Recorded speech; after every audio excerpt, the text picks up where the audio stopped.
I am Jada, 35 years old, and I just watched my sister shatter a crystal wine glass across my mother's imported mahogany dining table. It happened right after my billionaire grandfather smiled, carved a slice of Thanksgiving turkey, and asked how my $6,700 monthly trust fund check was treating me. I nearly choked on my water. I had been working 5 grueling contract jobs just to keep the lights on in my apartment. Then I pulled up my bank records. Every single payment had been sent to my sister for the past 7 years. The room froze. But the call I received at 1 in the morning blew the whole scandal wide open. Before I continue this story, let me know where you are watching from in the comments below. Hit like and subscribe if you have ever had to stand up to family who underestimated your worth. Growing up in an affluent suburb of Atlanta, my family projected an image of absolute perfection. My grandfather, Elijah, built a massive logistics and freight empire from a single delivery truck back in the 1970s. He was a self-made man, a pillar of the African American business community, and he expected nothing but excellence from his descendants. My mother, Vivian, inherited his wealth but none of his work ethic. She married my father, Terrence, a man who loved country club memberships and luxury cars far more than he loved actual hard work. Together, they created a household where status was the only currency that mattered, and in their eyes, my younger sister Kenya was the absolute gold standard. Kenya was 32, breathtakingly gorgeous, endlessly manipulative, and perfectly willing to play the role of the dutiful, glamorous socialite daughter. She married Connor, a 34-year-old white tech bro, who walked around with the unearned confidence of a man who believed his mere presence was a gift to the world. Connor was constantly pitching some new revolutionary app that was supposed to disrupt the tech industry, though nobody could ever quite explain what the app actually did.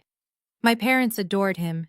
He was their ultimate trophy, a shiny piece of Silicon Valley potential they could parade around at their charity galas. I was the complete opposite. I was the quiet, analytical daughter who preferred writing code in the dark over attending high society brunches. When I decided to pursue computer science instead of corporate law or high finance, my parents treated it like a personal insult. They viewed my passion for technology as a blue-collar hobby. While Kenya was given a brand new luxury SUV for her high school graduation, I was handed a bus pass and a lecture about building character. When Kenya wanted to go to a private, wildly expensive out-of-state university, my parents wrote the check without blinking. When I was accepted into an elite computer science program, my father sat me down in his leather-bound study and told me I needed to learn the value of $1. He forced me to take out massive student loans, claiming it was the only way I would ever learn responsibility. For over a decade, I operated under the assumption that I was entirely on my own.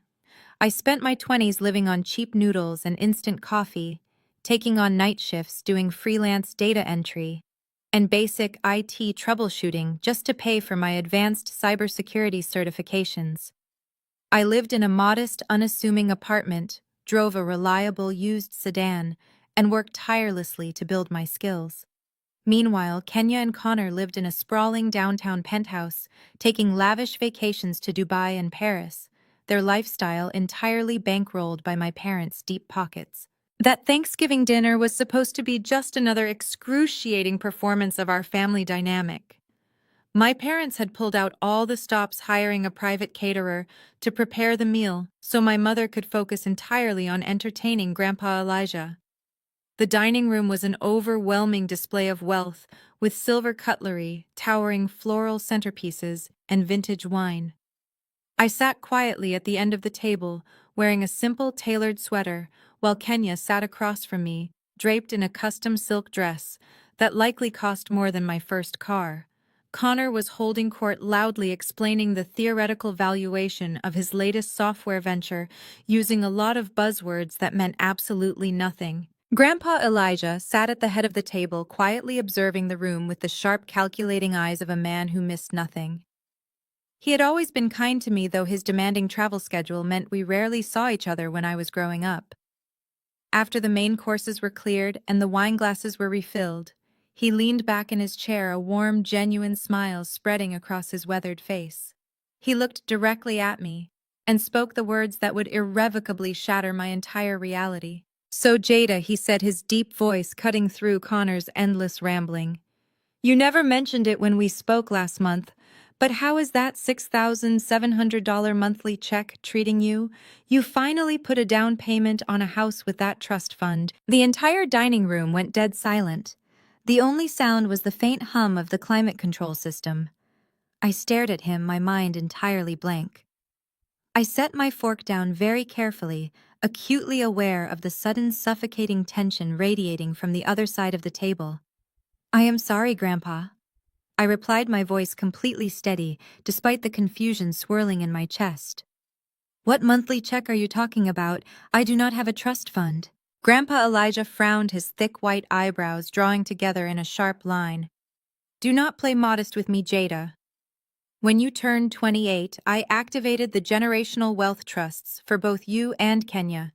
$6,700 deposited on the first of every single month directly into the accounts your parents set up for you. It is meant to ensure you never have to struggle while you build your careers." Across the table, the sharp, distinct sound of shattering crystal echoed through the room. Kenya had dropped her wineglass. The red liquid bled into the pristine white tablecloth like a fresh wound. Connor looked like all the blood had been violently drained from his face. His smug, relaxed posture vanished, replaced by an expression of pure, unadulterated terror. I pulled my phone out of my pocket, my fingers moving mechanically as I opened my banking application. I held the screen up, showing the modest balance in my primary checking account. "Grandpa, I have never received a single transfer from you or from my parents, or from any trust. I have been working 5 contract jobs, just to pay off the student loans Mom and Dad made me take out." The temperature in this room plummeted. Grandpa Elijah did not say a word. He simply reached into his suit jacket, pulled out his iPad, and opened his secure wealth management portal. The silence stretched out thick and suffocating as he tapped the screen. He adjusted his reading glasses and read a 9-digit bank routing number aloud, his voice devoid of all warmth. He looked at me, waiting for confirmation.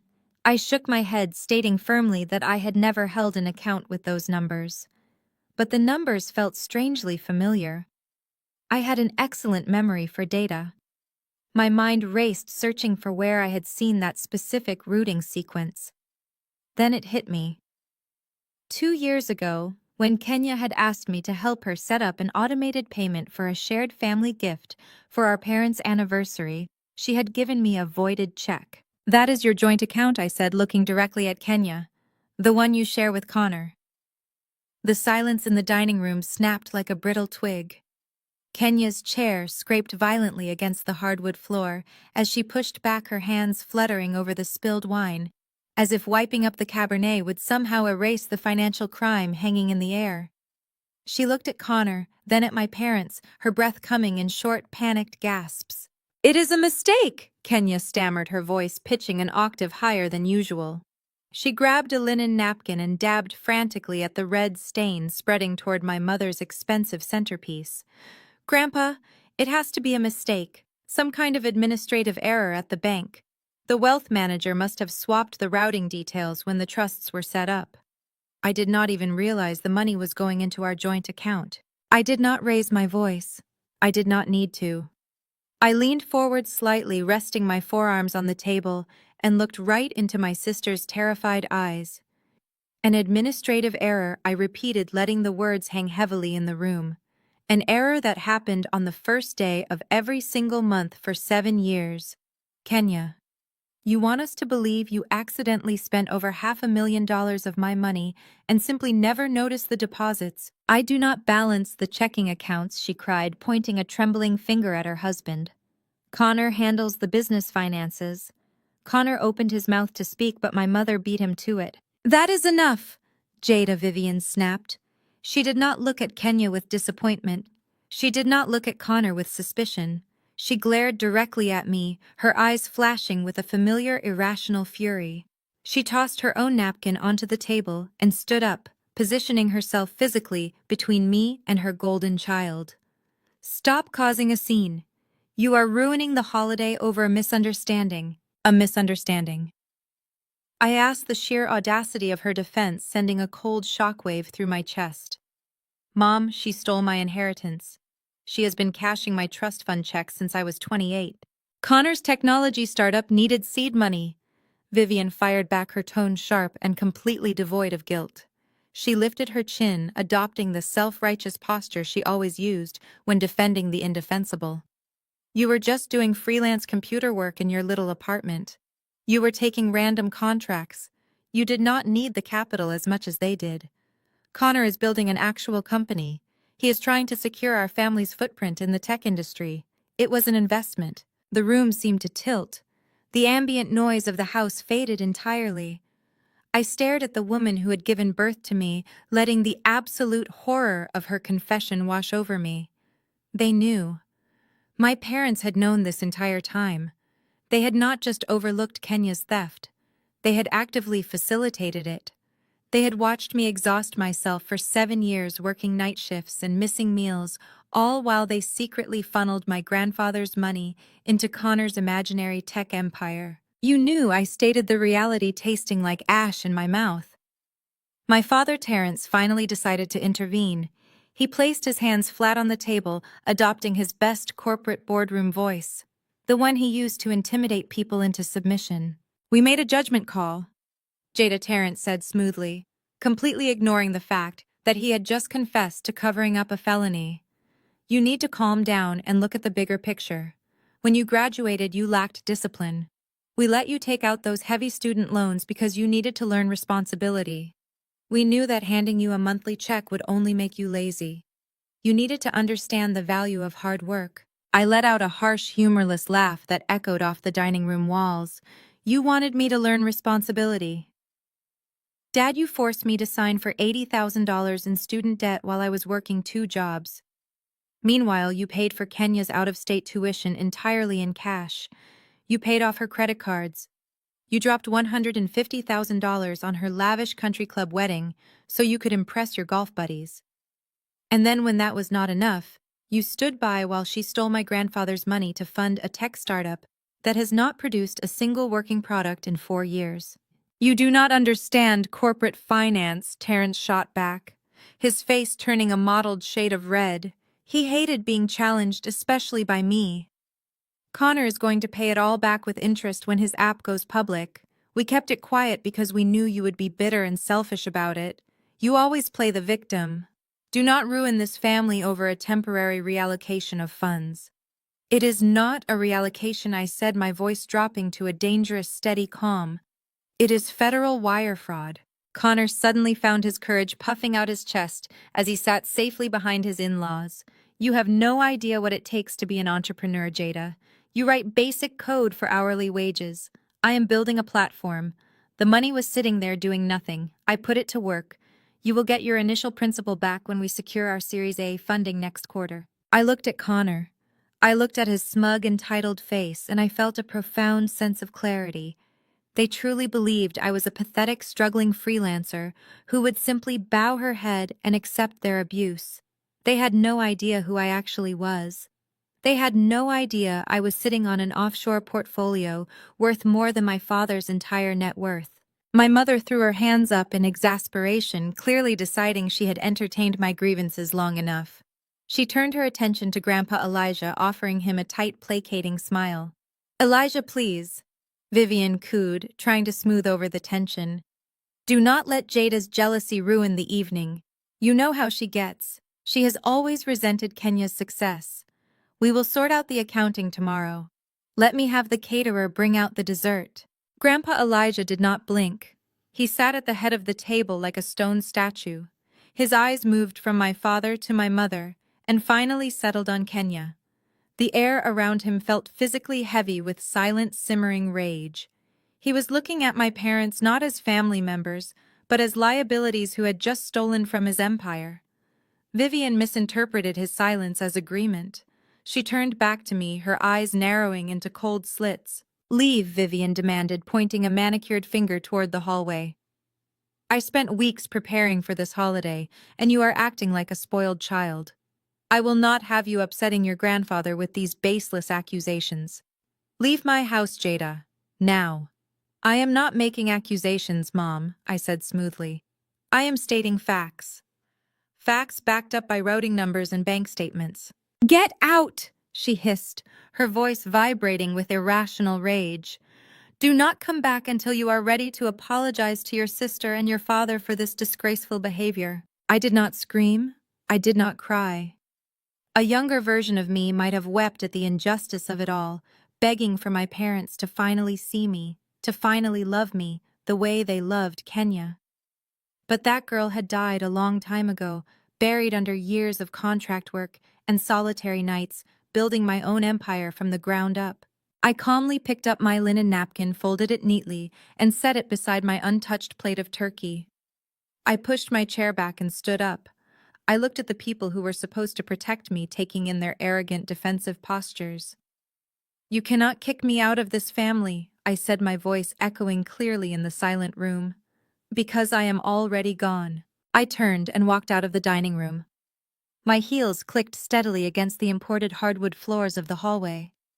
I did not look back, but as I reached for the front door handle, the facade of their perfect family dinner finally cracked. I heard Grandpa Elijah's voice boom through the house, deep and terrifying, demanding absolute silence. It was immediately followed by the panicked, pleading tones of my mother and the frantic stammering of my father as they realized the billionaire patriarch was not going to accept their excuses. I stepped out into the cool November air and closed the heavy oak door behind me, sealing them inside with the monster they had created. I walked to my car, slid into the driver's seat, and started the engine. I was entirely done playing the scapegoat. I drove away from the toxic illusion I had been tied to for 35 years, unaware that the real war had not even started. I gripped the steering wheel so hard, my knuckles ached. The drive back to my apartment was a blur of slick streets and cold November rain. I pulled into the crumbling concrete parking garage of my building, a stark and brutal contrast to the sprawling, perfectly manicured driveway of my parents' estate I had just left behind. I climbed the 3 flights of stairs to my unit, unlocked the heavy deadbolt, and stepped into the quiet dark of my living room. $562,800. I said the exact number out loud to the empty room. That was 84 months of stolen trust fund checks. While I was budgeting for discount groceries and calculating exactly how many hours of freelance coding I needed to do just to pay my rent, my sister was funding her designer wardrobe with my inheritance. While my father was standing in my modest kitchen, lecturing me on fiscal responsibility and the virtues of struggling through your 20s, he was actively helping his golden child commit financial crimes against me. I dropped my keys on the granite counter and paced the short length of my living room. The betrayal was a physical weight in my chest, a heavy, suffocating pressure that made it hard to draw a full breath. They actually thought I would just walk away and let it go to keep the peace.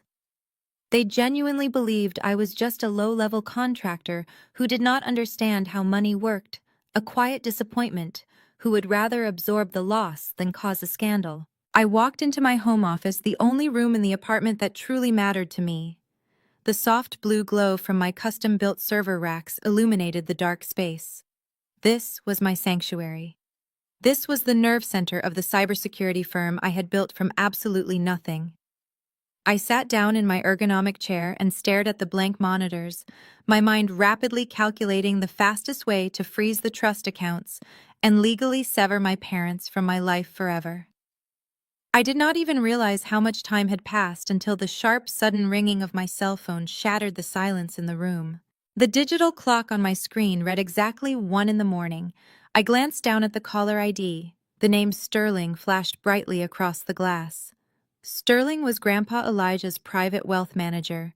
He was a ruthless, brilliant financial predator who managed billions in assets for the family and possessed absolutely zero empathy for anyone who crossed his desk unprepared. If Sterling was calling me at 1 in the morning on Thanksgiving night, this was not a courtesy call about freezing a simple trust fund. I picked up the phone. Jada, Sterling said. His voice was clipped, intensely professional, and laced with an underlying current of absolute dread that made my blood run cold. I have been running a deep forensic audit on your trust and your personal financial profiles since your grandfather called me from the dinner table 3 hours ago. I appreciate you working so late on a holiday, Sterling, I replied, reaching out to power on my main monitor. I am assuming you have the documentation for the stolen trust payments. I need to know exactly how the bank allowed Kenya to reroute my money without triggering any fraud alerts. I have that documentation, he said grimly.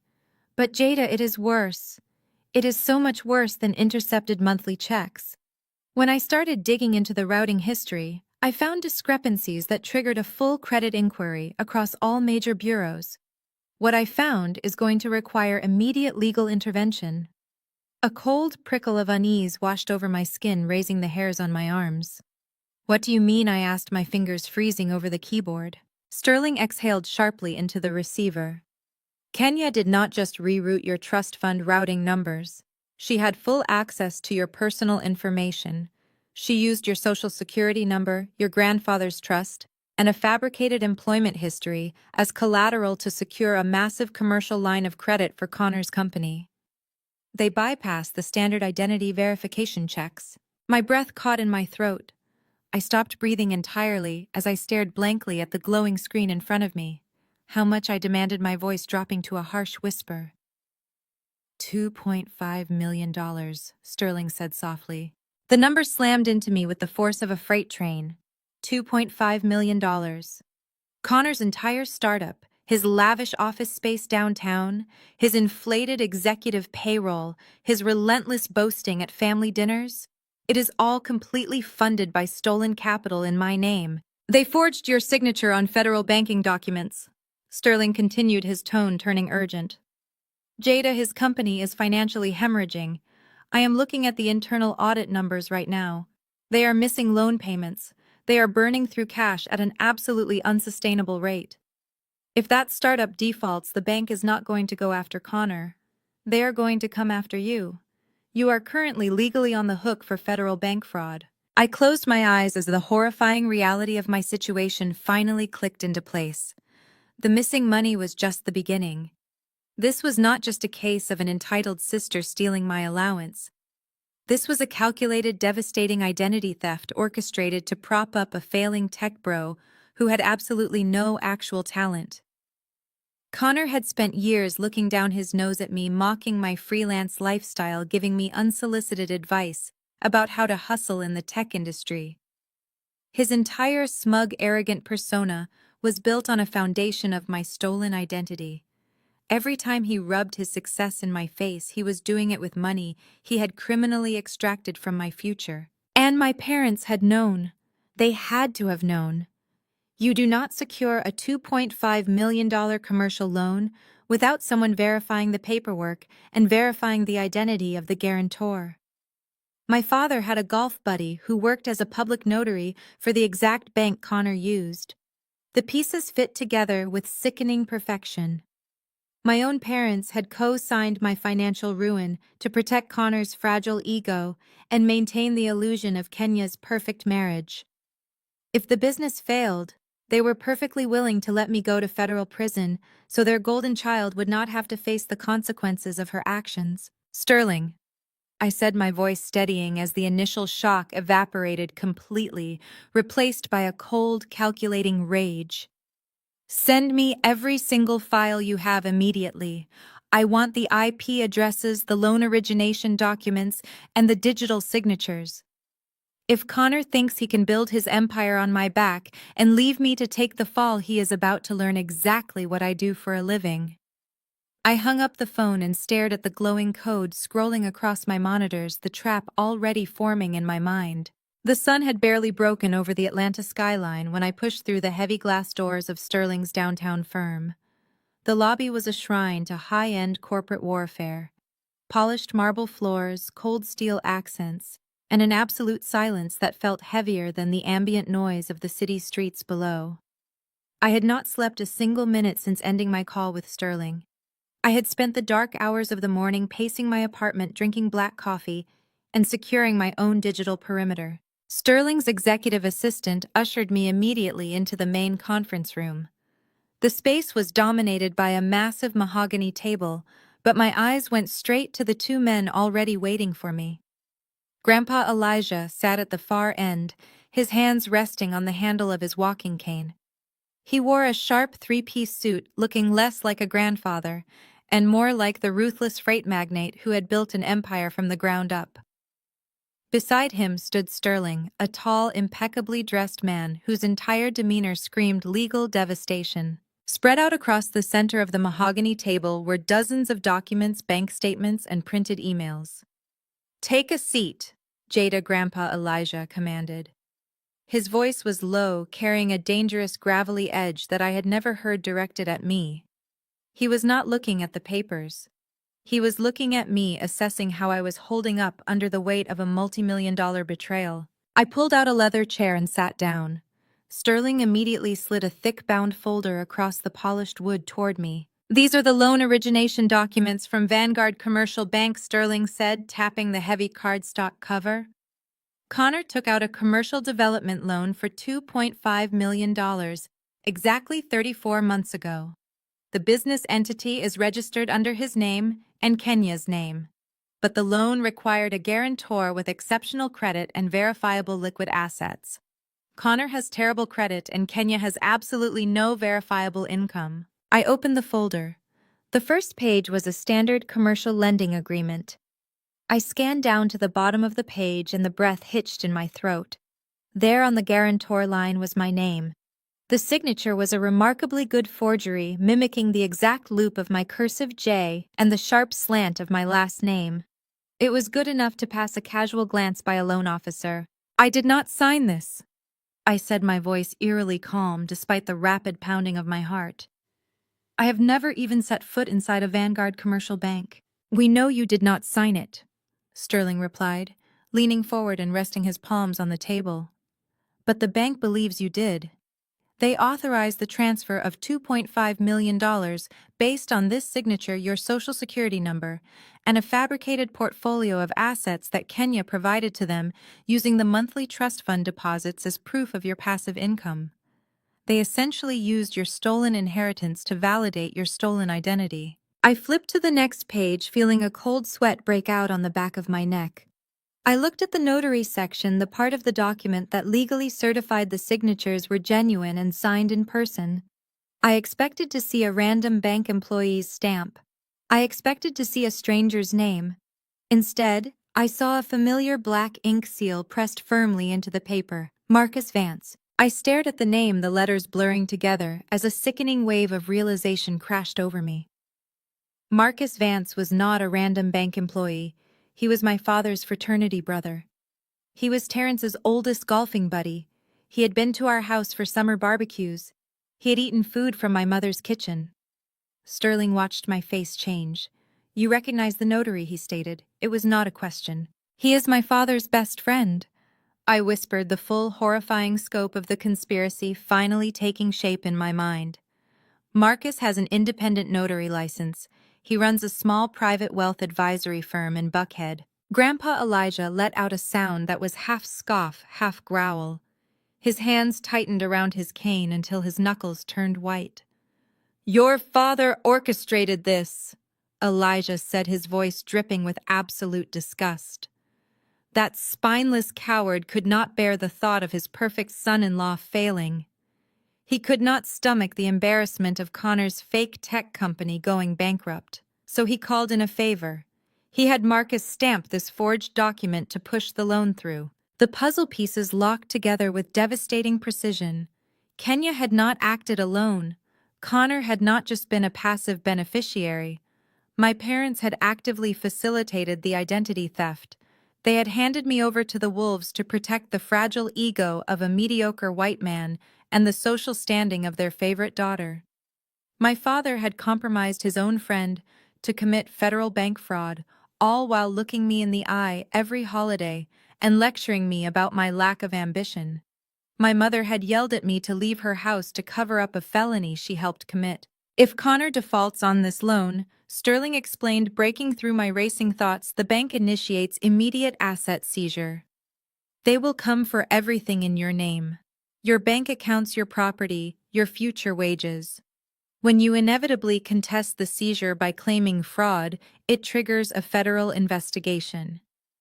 The FBI gets involved. Wire fraud, identity theft, and bank fraud carry mandatory minimum sentences in federal prison. I looked up at Sterling. How close are they to defaulting? They have missed their last 2 quarterly payments, Sterling said, sliding another document toward me. Connor's tech startup is bleeding capital.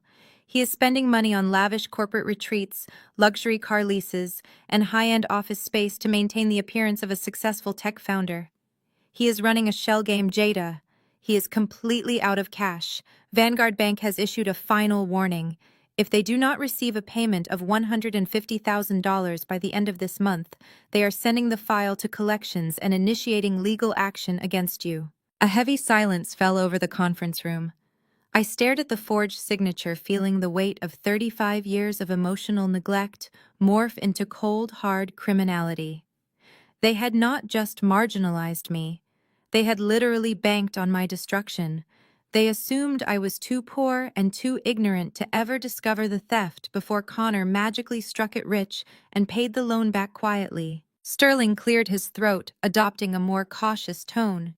We have a few options here, Jada. If we report this to the authorities immediately, your sister, your brother-in-law, and potentially your father will face federal indictment. They will go to prison. However, the ensuing legal battle will be highly public and incredibly messy. Your name will be dragged through the mud in open court. If you want to protect yourself without destroying the family publicly, I can negotiate a quiet settlement. We can freeze the remaining trust assets, force Connor to liquidate his holdings, and structure a silent repayment plan that keeps your sister out of a federal penitentiary. I looked at Sterling, absorbing his offer. He was giving me the polite, wealthy family way out. The sweep it under the rug option. Before I could even open my mouth to respond, Grandpa Elijah slammed the base of his cane against the hardwood floor. The sharp crack echoed like a gunshot, making both Sterling and me jump. "We do not settle," Grandpa Elijah said, his voice vibrating with a terrifying, righteous authority. He stood up slowly, leaning heavily on his cane, but projecting an aura of absolute dominance. He looked down at the forged documents, his face carved from stone. My own daughter conspired to steal from my legacy and ruin my granddaughter to prop up a failure. They thought they could use my wealth and your name to build their kingdom. Grandpa Elijah turned his piercing gaze directly onto me. He did not look at me with pity. He looked at me with expectation. "We do not offer them a quiet way out, Jada," he said, every word hitting the air like a hammer. "We do not just sue them. We dismantle them. What is your move, Jada?" I left Grandpa Elijah and Sterling in that high-rise boardroom with a promise that I would return by noon with a comprehensive battle plan. The mandate to dismantle my sister and brother-in-law was clear, but executing it required precision. I needed a neutral space to process the sheer magnitude of the betrayal and to begin mapping out the specific digital strikes I was about to unleash on Connor's fraudulent empire. I walked 3 blocks through the biting November wind, the sharp chill providing a welcome contrast to the suffocating tension of the wealth management firm. I found refuge in a small, independent coffee shop tucked away on a quiet side street. It was a modest place, filled with the rich scent of roasted beans and the low hum of morning commuters. I ordered a black coffee, claimed a small wooden table in the back corner, and opened my laptop. I was deep into tracing the IP addresses used to submit the forged loan documents, securing the digital trail that led straight back to Connor's penthouse when the bell above the cafe door chimed aggressively. I did not look up immediately, my fingers flying across the keyboard until a heavy shadow fell across my screen. I raised my eyes to find my parents looming over my table. Vivian was wrapped tightly in a camel hair cashmere coat, her lips pressed into a thin white line of absolute disapproval as she surveyed the unassuming coffee shop. Terrence stood beside her, wearing a tailored suit and a scowl, exuding the unearned confidence of a man who believed the world was obligated to bend to his will. They had clearly tracked my location through the family phone plan I had forgotten to disable. I quietly closed my laptop, the quiet click of the lid serving as the starting bell for the ambush. They slid into the chairs opposite me without waiting for an invitation, instantly draining the warmth from the room. "We have been driving around looking for you all morning," Vivian hissed, keeping her voice low but injecting it with maximum venom. She looked at me not as a daughter who had just been robbed, but as a stubborn obstacle standing in the way of her perfect family image. "Your father and I need to clean up this ridiculous mess you made last night before your grandfather does something drastic and ruins everything." I took a slow, deliberate sip of my coffee, maintaining absolute, unwavering eye contact with the woman who had birthed me. "I did not make a mess, Mom," I replied, my voice perfectly steady. "I discovered a coordinated multi-million-dollar federal crime." Terrence sighed heavily, executing a theatrical eye roll. It was the exact condescending expression he used whenever he felt forced to deal with someone vastly inferior to his intellect. He reached inside his breast pocket and produced a thick, tightly folded legal document. He smoothed the heavy parchment out on the table and slid it across the scarred wood toward me. I looked down at the bold heading. It was a retroactive gift agreement and indemnity waiver. The paperwork was meticulously drafted to legally reclassify the stolen $2.5 million as a willing, uncoerced investment from my personal trust into Connor's startup. It included clauses that explicitly cleared Kenya of any wrongdoing and completely absolved Connor of any financial liability if the company went bankrupt. "Sign this," Terrence commanded, pulling a gold-plated pen from his pocket and dropping it onto the agreement. "It clears up the banking irregularity with Vanguard. It legally protects your sister from any absurd fraud charges you might try to throw at her. More importantly, it ensures Connor can secure his next round of venture capital funding without any compliance issues hanging over his head." I stared at the paper, then lifted my gaze to the man who was actively trying to coerce his own daughter into covering up a massive felony. The absolute sheer audacity of the request was staggering. "You want me to sign away $2.5 million of stolen money to protect the man who stole it," I stated, ensuring there was no misinterpretation of his demand. "You want me to willingly take on the legal liability for federal bank fraud so your golden child can keep living in a penthouse." Terrence leaned forward, resting his forearms on the table and adopting his aggressive boardroom posture. "You do not understand corporate finance, Jada," he said, wielding the words like a weapon meant to demean my intelligence. "This is how the tech world operates. It is fluid capital. Connor will pay you back when his app goes public. The money was just sitting in a trust doing nothing while you played around with your little freelance computer jobs. This document just makes the reallocation official. Do not be bitter just because you lack the vision to build a real company." The profound ignorance in his statement was almost laughable. He was defending a man running a digital shell game while sitting across from a woman who routinely audited the cybersecurity infrastructure of Fortune 500 companies. Vivian immediately chimed in, attempting to play the role of the peacemaker while delivering textbook emotional blackmail. "Jada, you have to think about your family," she pleaded, her eyes widening in a performance of maternal concern. "Kenya is absolutely terrified. She has been crying all night. If you make a big deal out of this, if you refuse to sign, you could completely ruin her marriage. Connor is under a tremendous amount of stress building his legacy. We are just asking you to be the sensible, bigger person here. You have always been the quiet, reliable one. Just sign the document, keep the peace, and we will personally make sure Connor reimburses your trust fund when his company takes off." I looked at the fraudulent gift agreement. It was a physical manifestation of my entire role in this family. They genuinely believed I was desperate enough for their crumb of approval that I would absorb massive financial ruin just to keep my place at their toxic Thanksgiving table. They thought I was weak compliant and easily intimidated. They had absolutely no idea that I held the power to freeze Connor's accounts, expose Marcus Vance's corrupt notary license, and send all of them to a federal penitentiary before my morning coffee got cold. Terrence grew visibly impatient with my silence. His mask of corporate diplomacy fractured, revealing the cold, demanding tyrant underneath. "I am not asking you, Jada," he threatened, his voice dropping to a harsh, venomous whisper.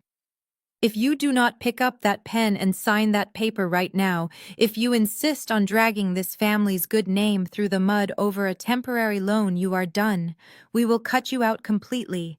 You will be entirely on your own.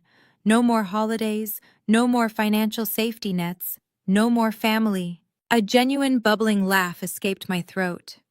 It was not a sound of hysteria or panic, but a sound of absolute crystal clear liberation. The sheer delusion of his ultimate threat was breathtaking. Being cut off from their systemic abuse was not a punishment, it was the prize. I picked up the heavy legal document, feeling the thick, expensive parchment between my fingers. I looked my father dead in the eye, locking my gaze with his. With a swift, violent motion, I ripped the entire agreement cleanly in half. Terence gasped, his face instantly flushing an alarming shade of crimson. Vivian let out a sharp, scandalized shriek, drawing the attention of the surrounding cafe patrons. But I was not finished. I stacked the two halves together and ripped them again, quartering his arrogant demand with brutal efficiency. Then I held my hand directly over his pristine, untouched cup of coffee. I opened my fingers and let the shredded pieces of his perfect cover-up flutter down into the dark, steaming liquid. The thick paper instantly soaked up the brew, curling and dissolving into a ruined, soggy mess of worthless ink. I picked up my laptop, slid it carefully into my leather messenger bag, and stood up from the table. I looked down at the two people who had spent my entire life trying to make me feel small. "You cannot cut me out, Dad," I said, my voice ringing with an absolute, unshakable finality. "Because I am already gone." I turned my back on them and walked out of the coffee shop, leaving them sitting in stunned, speechless silence as the door chimed behind me. The crisp morning air hit my face as I stepped out of the coffee shop, but I barely felt the cold. My mind was already leagues ahead of my parents, leaving their pathetic attempt at emotional blackmail in the dust. I drove back across the city, the rhythmic hum of my tires against the pavement grounding my thoughts. Terence and Vivian actually thought a shredded piece of paper was the end of the conversation. They thought my refusal to sign their fraudulent gift agreement was just a temporary tantrum that would fade once I realized how isolated I was. They were operating on a fundamentally flawed premise. They believed they held the power. They believed I was the weak link. I parked my car and took the stairs to my apartment, two at a time. I unlocked the front door, walked past the modest, unassuming living room furniture I maintained specifically as a decoy, and headed straight for the spare bedroom. I closed the heavy, soundproof door behind me, the deadbolt engaging with a solid, satisfying click. I stood in the center of the room and let the struggling freelancer facade drop entirely. To my family, this room was a cramped storage closet where I did low-paying data entry. In reality, it was a command center. I flipped the main breaker. The massive industrial heat extractors kicked into gear with a low, steady hum. 6 curved ultra-high-definition monitors woke from sleep mode, casting an icy blue glow across the custom-built server racks lining the walls. I was not a struggling coder. I was the anonymous lead developer and founder of an elite, highly lucrative cybersecurity firm that specialized in penetrating and fortifying the digital architecture of Fortune 500 companies. I was paid exorbitant 7-figure retainers by multinational banks to find the hidden vulnerabilities in their systems before malicious hackers could exploit them. My entire career was built on dismantling secure networks, tracking encrypted financial data, and exposing digital fraud. Connor and Kenya had decided to commit identity theft against a woman who literally wrote the industry-standard protocols for catching identity thieves. I sat down in my ergonomic chair, cracked my knuckles, and let my fingers fly across the mechanical keyboard. It was time to pull Connor's life apart piece by piece. I started with the documents Sterling had forwarded to my secure server earlier that morning. Using the loan origination file, I isolated the corporate registration number for Connor's startup, a company he had obnoxiously named Vertex Dynamics. From there, I ran a series of automated background scripts to scrape every public filing tax record and business license associated with the entity. But public records were not enough. I needed to see the bleeding arteries of his operation. I needed his internal ledger. For a man who claimed to be a revolutionary tech visionary, Connor's digital security was an absolute joke. He had spent $2.5 million of stolen capital, and apparently not a single cent of it went toward basic cybersecurity. His company's firewall was a standard out-of-the-box commercial package. It took me less than 12 minutes to bypass their perimeter exploit, an unpatched vulnerability in their cloud storage server, and grant myself hidden administrative access to their entire internal network. I opened his financial directories and began to read. The level of gross negligence and financial hemorrhaging I found was staggering. Vertex Dynamics was not a functioning technology company. It was a glorified frat house burning through stolen cash at an apocalyptic rate. I watched the transaction history scroll down my screen, a damning timeline of Connor's vanity. He had signed a 10-year lease on 30,000 square feet of premium downtown office space, featuring exposed brick and panoramic views of the city. He had authorized a massive monthly retainer for an aggressive public relations firm whose sole job was to get his name mentioned in minor tech blogs. The internal expense reports detailed catered sushi lunches, weekly corporate retreats to luxury resorts, and a $50,000 custom espresso bar for the break room. He was paying himself and 3 of his college friends mid-six-figure executive salaries. Meanwhile, the actual product development was non-existent. I accessed the back-end repository where his development team stored the source code for his supposedly revolutionary application. I ran a quick diagnostic analysis on the architecture. It was complete vaporware. The app was nothing more than a flashy user interface built over a hollow framework of patched-together open-source code. It had no proprietary algorithm. It had no viable path to monetization. It could not scale, it could not process data securely, and it was entirely useless. He was selling a ghost to investors banking entirely on buzzwords and his own unearned confidence. But the vanity had caught up with him. The balance sheets from the last 90 days were a bloodbath. The $2.5 million commercial line of credit he had secured using my stolen identity was completely exhausted. Vertex Dynamics was bouncing vendor payments. They were delaying payroll. They were dodging calls from their commercial landlord. Connor had less than 2 weeks of operational runway left before the entire company collapsed into forced bankruptcy, which would automatically trigger the bank to seize my assets to cover the defaulted loan. I leaned back in my chair, the blue light of the monitors reflecting in my eyes. Terrence had sat in that coffee shop and arrogantly assured me that Connor was going to pay me back when his app went public. My father had risked federal prison to protect a man who was running a digital Ponzi scheme. I needed to know Connor's exit strategy. A rat backed into a corner always looks for a way out.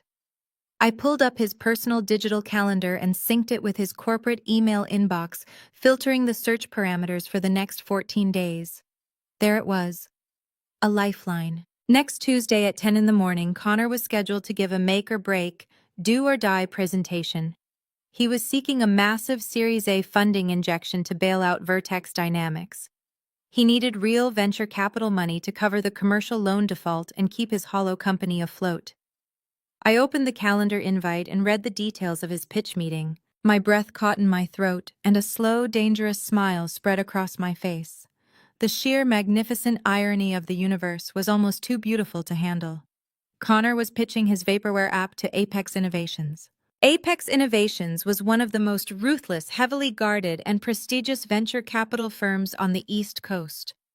They managed billions in tech investments, and they were notoriously paranoid about funding fraudulent startups.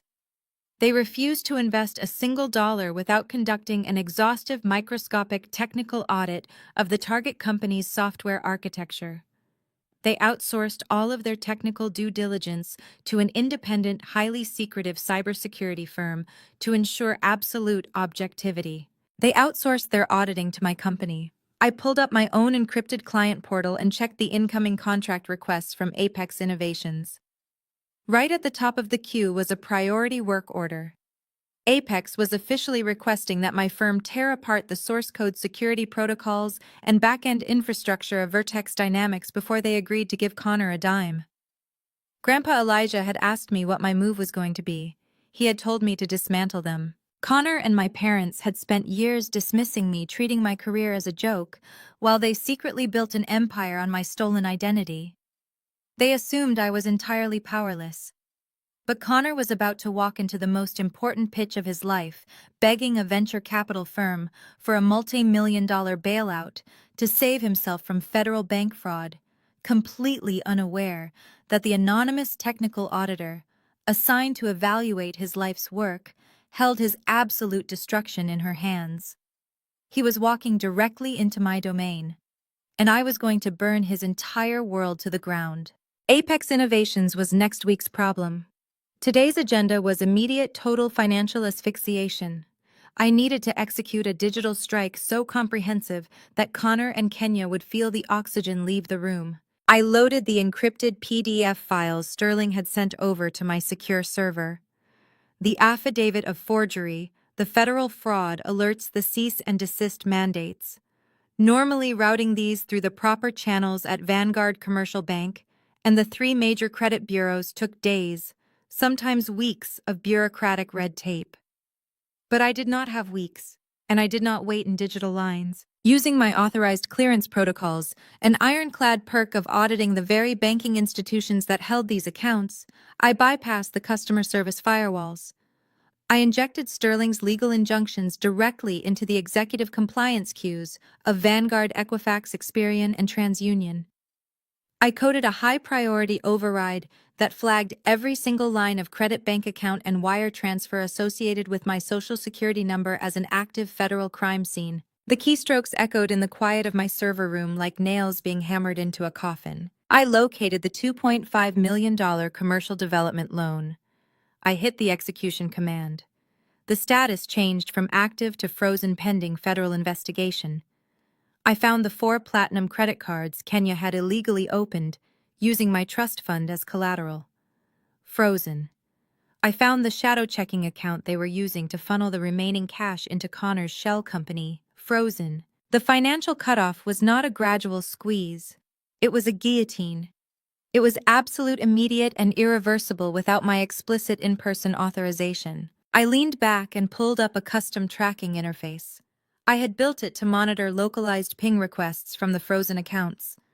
I wanted to see the exact moment their house of cards collapsed.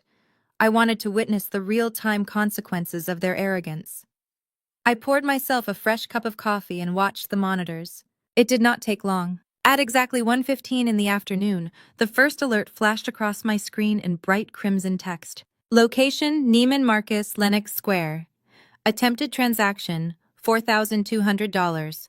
Source: Platinum Visa, ending in 4821. I watched the digital handshake as the point-of-sale terminal reached out to the bank, requesting authorization for whatever overpriced handbag or shoes my sister had decided she desperately needed to soothe her anxiety over my refusal to sign their indemnity waiver.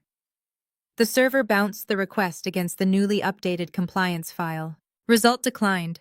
Code fraudulent account locked. I smiled, imagining the scene. Kenya standing at the marble counter holding a glass of complimentary champagne waiting for the receipt to print.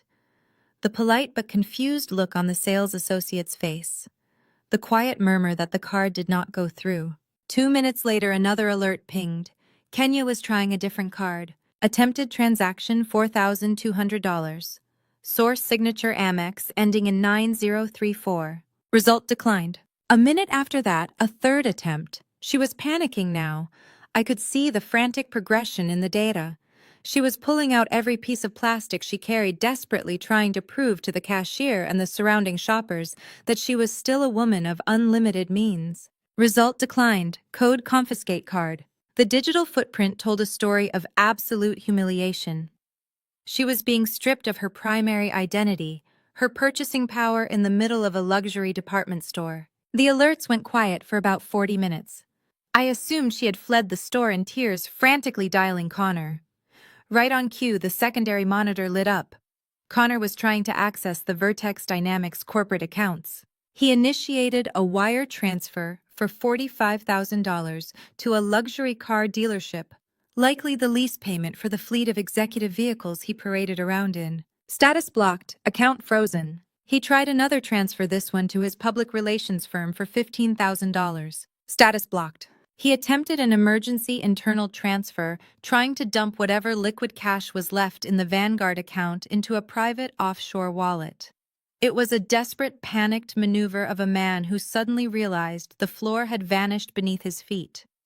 My security scripts caught the routing number, tagged the destination as a high-risk offshore entity, and locked the portal entirely, flagging the attempt for the federal investigators Sterling was already organizing. I spent the rest of the afternoon watching them thrash against the invisible cage I had built around them. They were locked out of their kingdom. The money they had stolen to prop up their inflated egos was gone, locked behind biometric firewalls and federal fraud injunctions that they could not charm or bully their way through. They could not call my parents to fix this. Terrence's wealth could not unfreeze an account tagged by the federal government for identity theft. He could not throw a check at Vanguard to make a federal banking irregularity disappear without implicating himself in the crime. They were entirely cut off. The sun dipped below the Atlanta skyline, casting long shadows across my apartment. I powered down the primary monitors, leaving only the security feeds active. The quiet hum of the servers was a soothing white noise. I walked into the kitchen, poured myself a glass of red wine, and enjoyed the profound silence of a life finally reclaimed. For the first time in 35 years, I was not anticipating the next insult. I was not bracing for the next comparison. I was holding all the cards. The peace lasted until 8:30 that evening. The silence of my apartment was suddenly shattered by a series of violent, heavy blows against my front door. The pounding was not a polite knock. It was frantic, aggressive, and relentless. The heavy wood shuddered under the force. "Jada, open this door right now." It was Connor's voice, muffled through the thick door, but completely stripped of its usual smooth, rehearsed charm. He sounded unhinged. He sounded dangerous. "Jada, I know you are in there. Open the door. This is a huge mistake. You need to fix this right now." I set my wine glass down on the granite counter with deliberate care. I walked softly down the hallway, the hardwood cool against my bare feet. I did not announce my presence. I simply stepped up to the door and looked through the peephole. The hallway lighting illuminated the two figures standing outside. Connor's face was flushed a deep mottled red. His expensive suit jacket, discarded, his tie loosened as he raised his fist to hammer against the wood again. Beside him stood Kenya. Her usual immaculate presentation was completely destroyed. Her makeup was smeared, her eyes wild and bloodshot, her hands shaking as she clutched a useless designer purse. They looked exactly like what they were, two desperate thieves whose entire world had just been exposed. The pounding echoed through the hallway again. I stood perfectly still, watching them through the glass, a calm, chilling certainty settling over me. The war had officially arrived at my doorstep. I reached out and turned the heavy brass deadbolt. The lock disengaged with a loud mechanical thud that echoed in the quiet apartment. I left the thick steel security chain firmly secured in its track. I wrapped my hand around the doorknob and pulled it open, creating a narrow 4-inch vertical gap between my sanctuary and their desperation. Kenya immediately shoved her face into the opening. The pristine, untouchable aura of the buckhead socialite was completely gone. Her designer mascara was heavily smeared beneath her eyes, tracking dark lines down her flushed cheeks. She gripped the edge of the doorframe with manicured fingers that were trembling violently. "Jada, thank God." Kenya gasped, her voice pitching up into that frantic, breathless register she always used when she needed someone to clean up her messes. "You have to call your bank right now. There is some massive misunderstanding. My cards are declining everywhere. I was at Neiman Marcus, and the manager actually came over and took my platinum card. They confiscated it right in front of everyone. Connor's business accounts are completely frozen. You have to fix this immediately." I looked at her, my face a mask of absolute calm. I crossed my arms over my chest and leaned against the edge of the door. "There is no misunderstanding, Kenya." I said, my voice low and perfectly even. "I flagged the accounts for identity theft and wire fraud. The federal government froze your assets. I did not make a mistake, and I am not fixing anything." Connor shoved his way into the narrow gap, physically displacing his wife. The polished, charismatic tech founder facade he wore to family dinners had entirely evaporated. The veins in his neck were bulging against his collar. He reeked of expensive scotch and raw panic. He slammed his flat palm against the outside of the door, causing the steel chain to rattle sharply against the wood. "Unlock the accounts right now," Connor demanded, barking the order as if I were a disobedient subordinate. "You have no idea what you are doing. You are freezing operational capital for a multi-million-dollar enterprise. You are going to bankrupt my company over a technicality." I did not flinch. I stared directly into his bloodshot eyes. "I froze stolen money, Connor. You took out a commercial loan using my social security number and a forged signature. That is not a technicality. That is a federal felony carrying a mandatory minimum sentence." Connor let out a harsh, derisive laugh that sounded more like a bark. His true colors, the deep-seated arrogance and entitlement he had always harbored toward me, finally bled through. He dropped the nice guy act entirely. He looked at me through the crack in the door with unfiltered contempt, his gaze raking over my casual clothes and the modest entryway of my apartment. "You really think you understand how this works, do not you?" Connor sneered, his voice dripping with condescension. He leaned closer to the gap, trying to use his physical size to intimidate me. "You sit in this sad little apartment and you type basic script for freelance pennies. You are a low-level coder who is too bitter to understand high-level tech. You do not comprehend fluid equity. You do not understand how venture capital scaling operates. I am building something that changes the world, and you are trying to destroy it because you are jealous." He jabbed a finger toward my face through the opening. "You have always hated that Kenya chose a winner. You are just an angry, bitter woman who cannot stand seeing someone else achieve real success. You should be thanking me. I am the only reason your name is attached to a company with actual value." I listened to his racially tinged microaggressions, absorbing every entitled, arrogant syllable. He genuinely saw me as an uneducated, low-level diversity hire who was simply too ignorant to understand the brilliant maneuvers of a white male tech genius. He actually believed his hollow vaporware app was a world-changing enterprise. He had absolutely no idea that I was the phantom architect who built the security frameworks his investors relied on. He had no idea that I was going to be the auditor reading his code next week. Kenya pushed her way back to the front, deploying her ultimate weapon.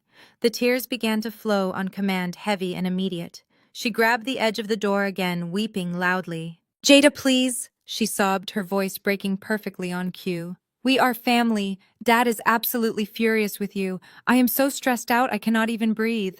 If Connor loses his company, we lose everything. We will lose the penthouse. We will be ruined. You are my sister. How can you do this to me? How can you be so selfish?" I looked at the weaponized tears streaming down her face. It was the exact same performance she had used to manipulate our parents for 35 years. It was the performance that had ensured I was always the villain, and she was always the victim. "Stop crying, Kenya," I commanded, my voice cutting through her sobs like a razor blade. She gasped, startled by the cold authority in my tone. Her tears stopped instantly, proving just how manufactured they truly were. "It did not work on me when we were 19, and it does not work on me now," I stated, holding her gaze until she looked away. "Do you remember my Honda Civic? The blue one. I worked 2 terrible retail jobs for 3 years to buy that car in cash so I could commute to my internships. You wanted to go to a party downtown, and you took my keys off the kitchen counter while I was sleeping." Kenya swallowed hard, taking a small step back into the hallway. "You took my car on a joyride with your friends and wrapped it around a concrete telephone pole." I continued, the memory flashing vividly in my mind. The twisted metal, the shattered glass, the absolute devastation of losing the only thing I owned. "You came home crying exactly like you are crying right now. You put on this exact same performance for Mom and Dad." I gripped the edge of the door, leaning slightly into the gap. And Mom looked at me, the daughter who had just lost her only mode of transportation, and she blamed me. She screamed at me for leaving my keys on the counter. She said it was my fault for putting temptation in your way. 2 days later, they bought you a brand new BMW so you would not be traumatized by the accident. They made me take the bus for 2 years. I paused, letting the heavy silence stretch between us. the hallway was dead quiet, save for Connor's heavy breathing. "I am not taking the fall for your wrecks anymore, Kenya," I said, delivering the words with absolute lethal precision. "You crashed your own life this time, and Mom and Dad cannot buy you a new one." Connor slammed his hand against the doorframe again, losing whatever shred of control he had left. "You unlock those accounts right now, Jada, or I swear to God I will make you regret it. I know people. I have powerful investors.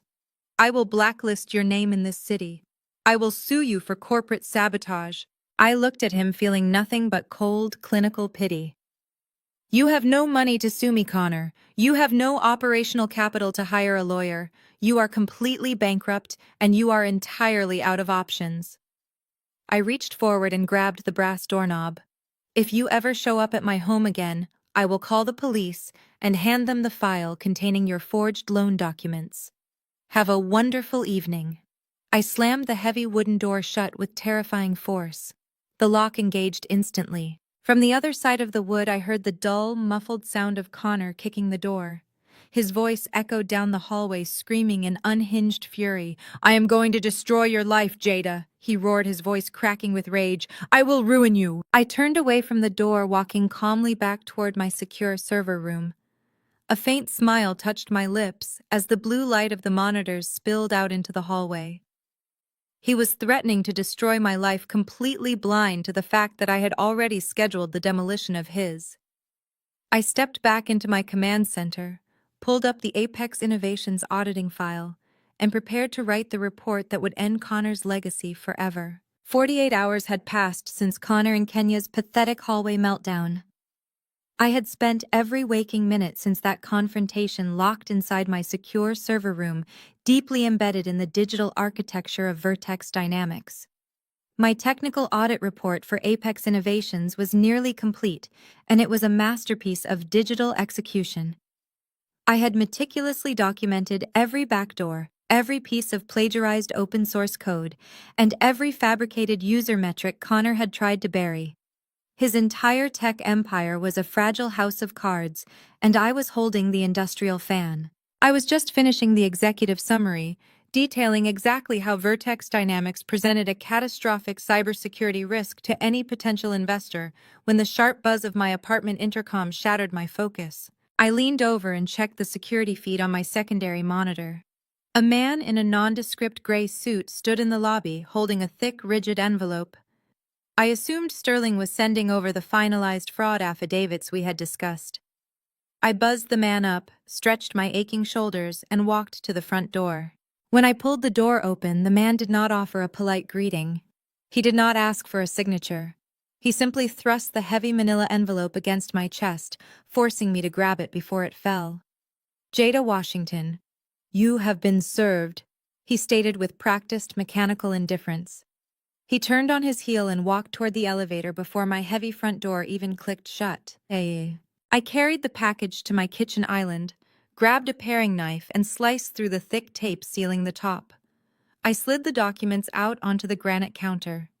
The premium heavy stock paper bore the embossed letterhead of Harrison and Hayes, the most notoriously aggressive high-priced corporate litigation firm in Atlanta. It was the exact firm my father kept on a massive monthly retainer to terrorize his business rivals. Connor had not just hired a lawyer. He had deployed my father's personal mercenaries. I flipped through the 50-page injunction, my eyes scanning the dense legal jargon with cold, clinical precision. It was an absolute masterpiece of legal fiction. Connor was suing me for defamation of character, tortious interference with prospective business relations, and corporate sabotage. He was demanding $10 million in compensatory damages. Attached to the back of the lawsuit was an emergency court-ordered injunction. It legally barred me from contacting Vanguard Commercial Bank, Apex Innovations, or any financial entity associated with Vertex Dynamics. I read through the specific allegations, shaking my head at the sheer delusion printed on the pages. Connor's lawyers claimed that I was a disgruntled, estranged family member who had utilized illicit hacking techniques to freeze his legitimate corporate accounts out of pure malicious spite. The lawsuit painted him as a brilliant besieged entrepreneur and framed me as a bitter low-level computer technician trying to extort him for a payday. The strategy was brutally transparent. Connor and my parents were executing the classic wealthy bully playbook. They were banking entirely on the illusion they had created for me. They genuinely believed I was still the struggling freelance coder, barely making rent and clipping grocery coupons.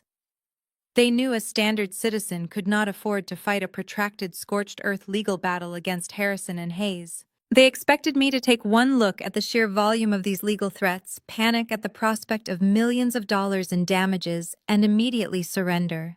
They wanted to bury me in frivolous motions, discovery requests, and insurmountable legal fees until I was completely suffocated. They were trying to force me into dropping the fraud pursuit just to survive the financial crush of defending myself in civil court. It was the exact same tactic my father had used 12 years ago against a small, independent roofing contractor. The man had dared to sue Terrence for unpaid invoices after completing a massive job on one of my father's commercial warehouses. Instead of paying the man the $50,000 he was owed, Terrence had unleashed Harrison and Hayes. He buried the contractor in countersuits alleging shoddy workmanship and breach of contract. Terrence dragged the proceedings out for 3 years until the contractor went entirely bankrupt and lost his business, ultimately dropping the suit because he simply could not afford to pay his lawyers anymore. I vividly remembered sitting at the dining room table as a teenager listening to my father laugh about it over a glass of wine. He had bragged to my mother that the legal fees cost him twice what the actual invoice was worth, but it was the principle of the matter. He had taught Connor well. They believed they could bleed me dry and crush me under the weight of their superior resources. I dropped the stack of papers back onto the kitchen counter. I did not feel a single ounce of panic. I did not feel fear. I felt the sharp electric thrill of the hunt. Connor had made a fatal, catastrophic miscalculation. He was so blinded by his own arrogance and so convinced of my poverty that he had failed to consult a competent criminal defense attorney. By filing a civil suit to formally protect the Vanguard accounts and demand access to the frozen funds he had officially on the public court record claimed ownership of the very financial infrastructure tied to the forged documents. He was trying to use the justice system to silence me, but he had just legally attached himself to a federal crime scene. He had provided written sworn documentation that he was the primary beneficiary of the stolen $2.5 million. He thought he was throwing a net over me, but he had just handed me the exact legal rope I needed to hang him. I walked back into my secure server room, the glow of the monitors washing over my face. I sat down in my chair and pulled up my secure encrypted communications portal. I bypassed the standard channels and initiated a direct, untraceable connection to Geneva. My offshore wealth manager answered on the second ring, his tone crisp and immediately attentive. "Good afternoon. How can we assist you today?" he asked, recognizing my secure routing number. I stared at the blinking cursor on my terminal, looking at the finalized Apex Innovations audit report that was ready to be deployed. I thought about my mother yelling at me to leave her house to protect a felony. I thought about my father funding a legal strike team to bankrupt his own daughter. I thought about Connor screaming through my door threatening to destroy my life. "Liquidate $500,000 from the primary corporate holding account," I instructed, my voice ringing with absolute, unshakable certainty. "Transfer it to my domestic legal retainer fund immediately. Clear it for immediate wire access." "Understood," the manager replied without a hint of hesitation. "Is there anything else you require?" A cold, razor-sharp smile touched my lips. I picked up the 50-page lawsuit and tossed it casually into the nearest trash can. "No," I said, leaning forward to finalize my digital strike. "We are going to war." My phone vibrated against the glass surface of my desk, pulling my attention away from the offshore wire transfer confirmations glowing on my monitor. The caller ID displayed my mother's name.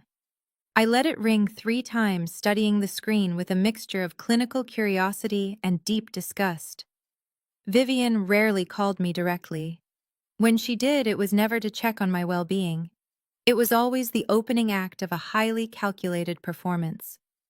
I tapped the screen and brought the device to my ear. Immediately, the sound of heavy, breathless sobbing filled the receiver. "Jada, please! Vivian!" wept, her voice trembling with the exact dramatic cadence she used when she wanted to manipulate a charity board or guilt my father into a massive purchase. "This has gone too far. We are tearing this family apart. Your father and I cannot sleep. You have to come to the house tonight. We just want to talk. We need a peace treaty." A peace treaty. The phrase was so utterly ridiculous, so fundamentally disconnected from the reality of federal wire fraud and identity theft, that I almost laughed. Vivian was not a peacekeeper. She was a professional enabler who had spent her entire adult life covering up the collateral damage caused by the family members she deemed valuable. I knew exactly what this invitation was. It was an ambush. Connor had realized his frivolous $10 million lawsuit was not going to yield an immediate terrified surrender, so they were pivoting to psychological warfare on their home turf. "I will be there at 8, I said, and ended the call before she could force out another manufactured sob. 2 hours later, I pulled my car through the massive wrought iron gates of my parents' Buckhead estate. The circular driveway was lined with luxury vehicles, including a sleek black town car that clearly did not belong to anyone in our immediate family. I parked, walked up the wide stone steps, and pushed open the heavy oak front doors. The familiar scent of lemon polish and expensive floral arrangements hit me immediately, a sharp contrast to the toxic reality of the people living inside. I walked directly into the formal living room. It was not a family gathering. It was a tribunal. My father Terence stood by the massive stone fireplace holding a crystal glass of bourbon, his posture rigid and commanding. Vivian sat on the plush velvet sofa, dabbing her perfectly dry eyes with a silk handkerchief. Kenya was perched on the arm of a matching chair, sipping sparkling water and looking incredibly bored, though a faint victorious smirk played at the corners of her mouth. And then there was the opposition. Connor sat in a high-backed leather armchair, looking like the king of the castle, his legs casually crossed. Flanking him on the adjacent sofa were two men in immaculate bespoke suits. They had their briefcases open and thick stacks of legal documents spread across the mahogany coffee table. These were the mercenaries from Harrison and Hayes. "Jada, please come sit down," Vivian said, gesturing weakly to a solitary chair positioned directly across from the lawyers. "We are doing this because we love you. We want to save you from making a mistake that will ruin the rest of your life." I did not sit. I stood behind the chair, resting my hands on the high wooden back, and looked directly at the two men in suits. "Let us skip the emotional theater, Vivian," I said, my voice ringing cold and clear through the cavernous room. "You did not invite me here for a peace treaty. You invited me here for a shakedown. Who are these men?" The older of the two lawyers offered a predatory, condescending smile. He adjusted his expensive tie and leaned forward, clasping his hands together on the table. "Ms. Washington, my name is Vance Sterling, and this is my associate, Mr. Miller. We represent your brother-in-law, Connor, and his corporate entity, Vertex Dynamics. We are here to offer you a highly generous exit strategy from the disastrous legal predicament you have placed yourself in." I maintained a mask of absolute blankness. I wanted them to talk. I wanted them to lay every single one of their criminal cards on the table. "Go on," I instructed. Vance pulled a thick stapled document from the center of the table and turned it to face me. "You have engaged in highly illegal cyber harassment, freezing operational funds, and defaming my client. As you know, we have filed a $10 million civil suit against you. A suit that will unequivocally bankrupt you, Ms. Washington. We understand you are a freelance computer technician. You do not have the capital to survive a protracted legal battle against our firm. However, Connor is a forgiving man. He values family harmony." Connor adjusted his cuffs, leaning back in his chair with a look of supreme arrogance. He actually believed he was orchestrating a masterclass in corporate intimidation. "We have drafted a comprehensive settlement agreement." Vance continued, tapping the document with his manicured finger. "The terms are simple and final. First, you will sign a strict non-disclosure agreement, barring you from ever discussing Vertex Dynamics' Vanguard Commercial Bank or your brother-in-law's finances with any third party, including federal authorities. I stared at the paper. They were actually trying to execute a private NDA to cover up a federal banking crime. Second, Vance said, his tone dropping into a hard, threatening register. You will sign this admission of liability. It legally transfers the entire $2.5 million commercial debt at Vanguard permanently into your name, absolving Connor and his company of all financial responsibility. You will confirm that you authorized the loan and mismanaged the funds. In exchange, we will drop the defamation lawsuit, cancel the emergency restraining order, and walk away. You get to keep your freedom, and Connor gets his company back. I looked from Vance to Connor, then to my parents. Terrence took a slow sip of his bourbon. Take the deal, Jada, my father commanded, his voice echoing off the high ceiling. You have embarrassed this family enough. You threw a tantrum because you are jealous of your sister's success, and you nearly destroyed a multi-million-dollar company. Sign the paper, take responsibility for your mess, and we will help you figure out a payment plan for the debt. Do not force me to watch you go to prison for corporate sabotage. Vivian let out a dramatic gasp, burying her face in her handkerchief. Please, Jada. We cannot bear the scandal. Just sign it so we can heal. They were incredible. The sheer magnitude of their delusion was breathtaking. They were actively participating in an extortion attempt, trying to force their own daughter to legally absorb $2.5 million of stolen money, all to protect the image of a fraudulent tech bro who was days away from total collapse. They truly believed I was a terrified, helpless victim who would crumble under the threat of aggressive litigation. They thought the sight of expensive lawyers and the threat of bankruptcy would force me to surrender my identity permanently. I looked down at the document. The admission of guilt was printed clearly on the final page right above a blank signature line. It was not a lifeline. It was a suicide pact, and they had been stupid enough to put their extortion attempt in writing. Connor leaned forward, resting his elbows on his knees. He picked up a heavy gold-plated Mont Blanc fountain pen from the coffee table. He looked at me with a mixture of pity and absolute triumph, completely certain that he had won. He smugly slid the expensive pen across the polished mahogany table.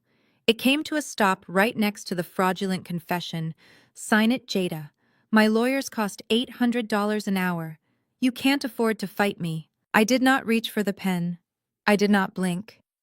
I kept my eyes locked on Connor, watching the smug, self-satisfied grin stretch across his handsome, heavily moisturized face. He truly believed he had orchestrated a checkmate. He thought throwing out an hourly billing rate for a mid-tier corporate litigator was the ultimate flex, the absolute pinnacle of intimidation. Beside him, Vivian sat up a little straighter, looking at me with a sickening mixture of pity and triumph, waiting for the prodigal failure to bend the knee. Terrence took another slow, arrogant sip of his bourbon, the ice clinking loudly in the suffocating silence of the formal living room. They were all waiting for me to break. Instead, I reached into my structured leather tote bag. I bypassed the clutter of my keys and phone, my fingers wrapping around the thick black leather-bound dossier Sterling and my cybersecurity team had finalized just an hour ago. I pulled it out and dropped it squarely onto the center of the mahogany coffee table. It hit the polished wood with a heavy, authoritative thud that made Vivian jump. It landed right on top of their fraudulent admission of guilt, completely obscuring the signature line. I looked at the older lawyer from Harrison and Hayes, the man who had just threatened to bankrupt me. Your lawyers cost $800 an hour, Connor. I asked, my voice dangerously soft, yet carrying into every corner of the vast room. That is adorable. My lead counsel, Mr. Sterling, charges $1,500 an hour.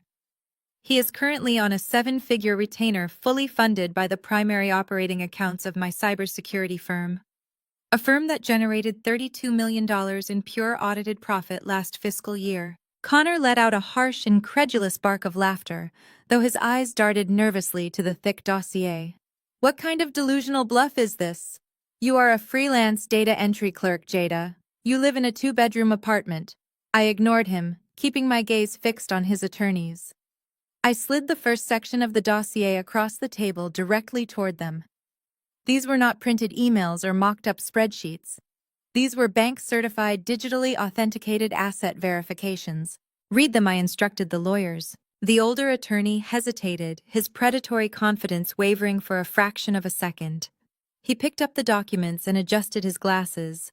As his eyes scanned the heavy stock paper, tracking the lines of authenticated routing numbers, corporate holdings, and eight-figure account balances, the color physically drained from his face. The aggressive bullying posture he had walked in with completely evaporated, replaced by the acute, terrifying realization of a professional who had just walked into an ambush blindfolded. He tapped his associate on the arm, sliding the papers over. The younger man read them, swallowed hard, and slowly pushed his chair back a fraction of an inch, physically distancing himself from Connor. They knew. They knew I could not just outspend Connor in civil court. I could buy their entire law firm and turn it into a parking lot if I wanted to. What does it say? Terrence demanded, stepping away from the fireplace, his bourbon forgotten. What did she give you? Before the lawyers could stammer out an explanation, I pulled the next document from my arsenal. I looked directly at Connor, watching the smugness finally begin to melt off his face, replaced by a creeping cold sweat. You thought you were so brilliant, Connor, I said, my voice steady and utterly devoid of mercy. You thought you could steal my identity, commit federal bank fraud, and use my trust fund to secure a $2.5 million commercial line of credit to play tech CEO. But you made a catastrophic miscalculation. You assumed the venture capital world was as stupid as you are. I slid a document bearing the sleek embossed logo of Apex Innovations across the table. Connor's breath hitched audibly. Next Tuesday at 10 in the morning, you were scheduled to pitch Vertex Dynamics to Apex Innovations for a Series A funding bailout. I continued. You needed their venture capital to cover your defaulted loans and save you from federal prison. But Apex Innovations does not hand out millions without outsourcing their technical due diligence. They hire independent cybersecurity firms to audit the back-end architecture of their prospective investments. I leaned forward, placing both hands flat on the table, closing the distance between us.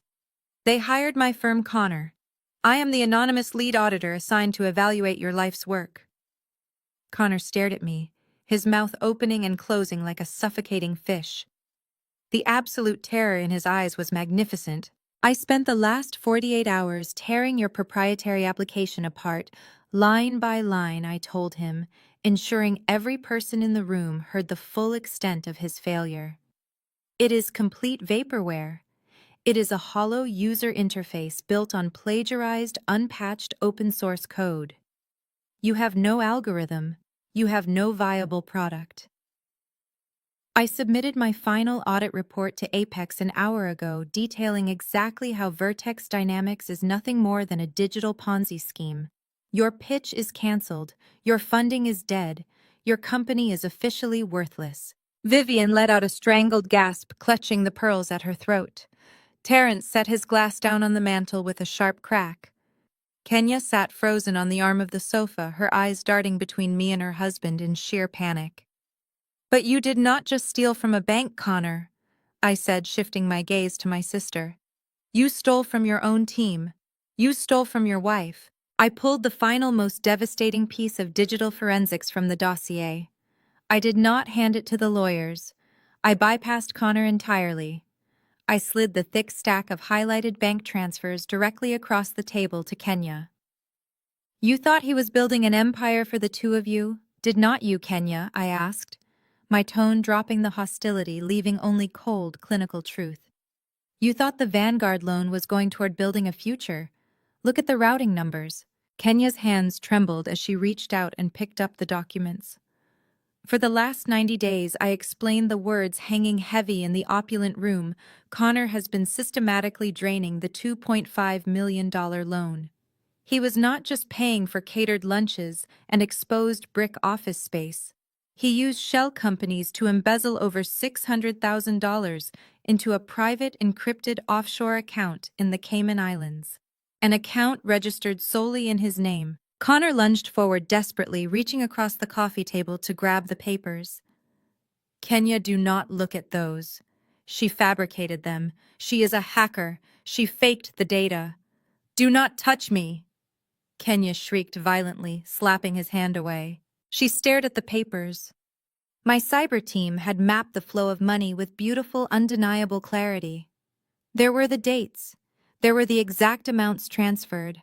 There was the indisputable digital trail leading from the Vanguard account through a dummy corporation straight into Connor's secret Caribbean lockbox. He knew the company was going to fail, Kenya, I said, watching her eyes track the highlighted numbers. He knew the federal auditors would eventually come knocking for the loan he took out in my name. He was draining the cash to build his own escape hatch. He was preparing to cut and run, leaving you holding the bag of a bankrupt company and leaving me to take the fall for the federal fraud. Kenya's breathing turned shallow and erratic. The meticulously crafted illusion of her perfect marriage, her perfect husband, and her perfect life was incinerated in a matter of seconds. The expensive penthouse, the luxury cars, the status she had built her entire identity around it, was all funded by theft, and the man beside her had been planning to abandon her the moment the music stopped. She slowly lowered the documents to her lap. The tears she had manufactured at my apartment door were gone, replaced by a terrifying, hollow shock.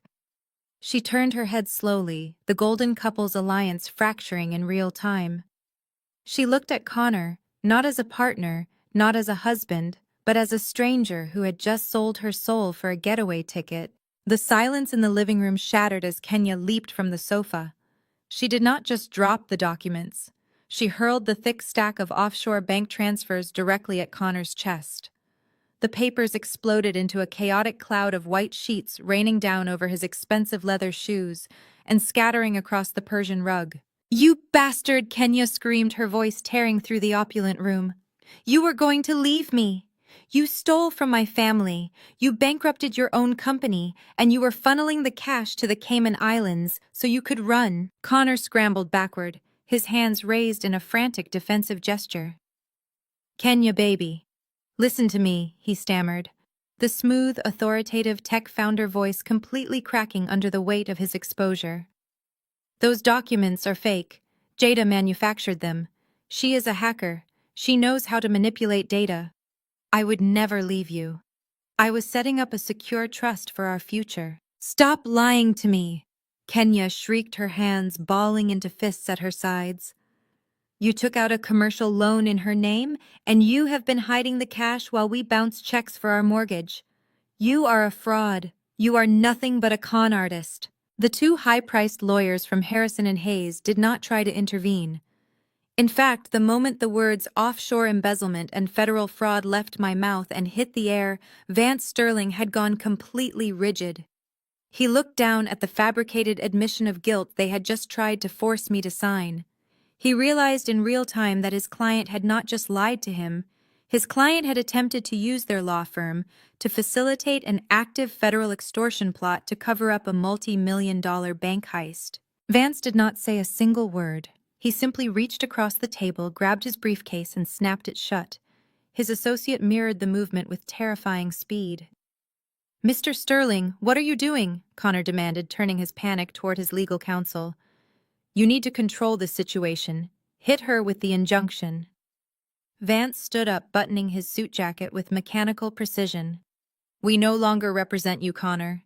This meeting is over. Do not contact our offices again." Without waiting for a response, the two men turned on their heels and marched out of the living room, their footsteps echoing rapidly across the marble foyer before the heavy oak front doors clicked shut. Connor was officially completely isolated. Kenya collapsed back onto the sofa, burying her face in her hands, her shoulders heaving with genuine, uncontrollable sobs. Her golden life was over. The penthouse, the luxury cars, the status she had wielded like a weapon against me her entire life. It was all evaporating into thin air, leaving her shackled to a man facing a decade in federal prison. I stood behind my chair, watching the destruction with cold, detached satisfaction. I had not laid a finger on them. I had simply handed them the mirror they had been avoiding. Then Vivian made her move. Instead of comforting her hysterical, heartbroken daughter, or demanding that Connor leave her house immediately, my mother walked straight toward me. Her eyes were wide, darting frantically around the room as if searching for a way to sweep the shattered pieces of their reality under the rug. She stepped into my personal space and grabbed my forearm, her manicured nails digging sharply into my skin. "Jada, listen to me," Vivian pleaded, her voice dropping into a harsh, desperate whisper. "You have the money.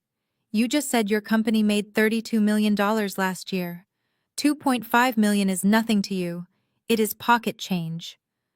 I stared at her, genuinely struggling to comprehend the sheer magnitude of her delusion. "If you just sign the agreement and absorb the debt, we can keep this entirely quiet," Vivian begged, her grip tightening on my arm. "Connor can pay you back later when his app launches. We have the spring gala at the country club next month. The invitations are already out. If Connor is arrested, the scandal will destroy us. The board will ask me to step down. Kenya will be a divorced, bankrupt single mother. You cannot do this to your sister. You have to save the family image. This is what families do, Jada. We absorb the shock." I looked down at her, hand gripping my sleeve. I reached over, took hold of her wrist, and peeled her fingers off my arm with deliberate, clinical disgust. I let her hand drop as if I had just discarded a parasite. "You want me to take the fall for federal bank fraud?" I stated, my voice echoing loudly enough for Terrence to hear every syllable. "You want me to legally assume a $2.5 million debt that was stolen from me, and you want me to let a man who was planning to abandon your daughter escape to the Caribbean. And you want me to do all of this so you do not have to endure awkward gossip at your country club." Vivian opened her mouth, her face flushing a deep, embarrassed red, but I cut her off. "You are a sickness, Vivian." I said the words, slicing through the air like a scalpel. "You and Terrence have spent my entire life teaching me that I was inherently defective because I did not care about your shallow, pathetic social climbing. You watched Kenya wreck my car, and you bought her a BMW. You watched Connor steal my identity, and you hired lawyers to bankrupt me. You value the illusion of your perfect family more than you value my actual freedom or Kenya's actual safety." I took a step back, severing the physical distance and the emotional tie permanently. "I am turning my forensic dossier over to the FBI tomorrow morning," I declared. "Connor is going to prison. Kenya is going to be investigated as an accessory. And if either of you attempt to interfere, I will have Vanguard Commercial Bank audit every single financial transaction you have made in the last 10 years. You are not my parents anymore. You are just two people who share my DNA and a pathological need for approval. Do not ever contact me again." I turned my back on them and began walking toward the foyer. Behind me, Connor's panic violently morphed into outright mania. He realized the legal threats had failed. He realized the emotional manipulation had failed. He was cornered, bleeding out financially and staring down the barrel of a federal indictment. "I do not need your money," Connor screamed, his voice cracking wildly as he paced the living room rug. "I do not need anyone. I am a visionary. I will get the capital myself. I am moving up the launch." I paused in the grand archway, glancing over my shoulder. Connor was frantically typing on his phone, his eyes wide and manic. "We are hosting the Vertex Dynamics app launch gala this Friday night," Connor announced to the room, completely ignoring his sobbing wife. "I am booking the grand atrium. I will invite the entire Apex Innovations executive board. I will dazzle them. I will show them the interface live. I will lock in the Series A bridge funding and cover the Vanguard debt before you even have a chance to call the feds. You cannot stop me, Jada." It was the ultimate desperate maneuver of a sinking rat. He believed that if he could just put on a flashy enough party, if he could just serve enough champagne and spout enough tech jargon, he could con a multi-billion-dollar venture capital firm into bailing out his criminal enterprise. I did not grace him with a response. I pushed open the heavy oak doors, stepped out into the cool, crisp Atlanta night, and walked down the stone steps toward my car. The oppressive, suffocating weight of the Buckhead estate faded with every step I took. I had won. I had surgically dismantled their power over me. As I unlocked my car and slid into the driver's seat, my phone vibrated in my pocket. I pulled it out. It was a secure text message from Richard Sterling, the Senior Vice President of Acquisitions at Apex Innovations, and my direct contact for the auditing contract. I opened the message. Jada, Connor just contacted our office. He is moving up the Vertex Dynamics launch gala to this Friday night. He is demanding an immediate funding decision at the event. We are sending our executive investment team to call his bluff. We need you at the gala to audit his code live on the floor. Wear something expensive. I read the text twice, the glow of the screen illuminating my face in the dark cabin of the car. A slow, dangerous smile spread across my lips. Connor wanted to throw a party to save his life. He wanted to invite the kings of the tech world to witness his brilliance. He was building his own public execution, and Apex Innovations had just given me a front-row ticket to pull the lever. Friday night arrived with a heavy, humid Atlanta breeze carrying the electric charge of impending destruction. I stood in the center of my bedroom studying my reflection in the floor-to-ceiling mirror. For the last 5 years, I had hidden in the digital shadows, wearing oversized tech hoodies and faded denim, playing the exact role my family had assigned me, the struggling, invisible disappointment. Tonight, that role was officially retired. I was not walking into the grand atrium as Jada Washington, the estranged sister. I was walking in as the apex predator of the cybersecurity sector.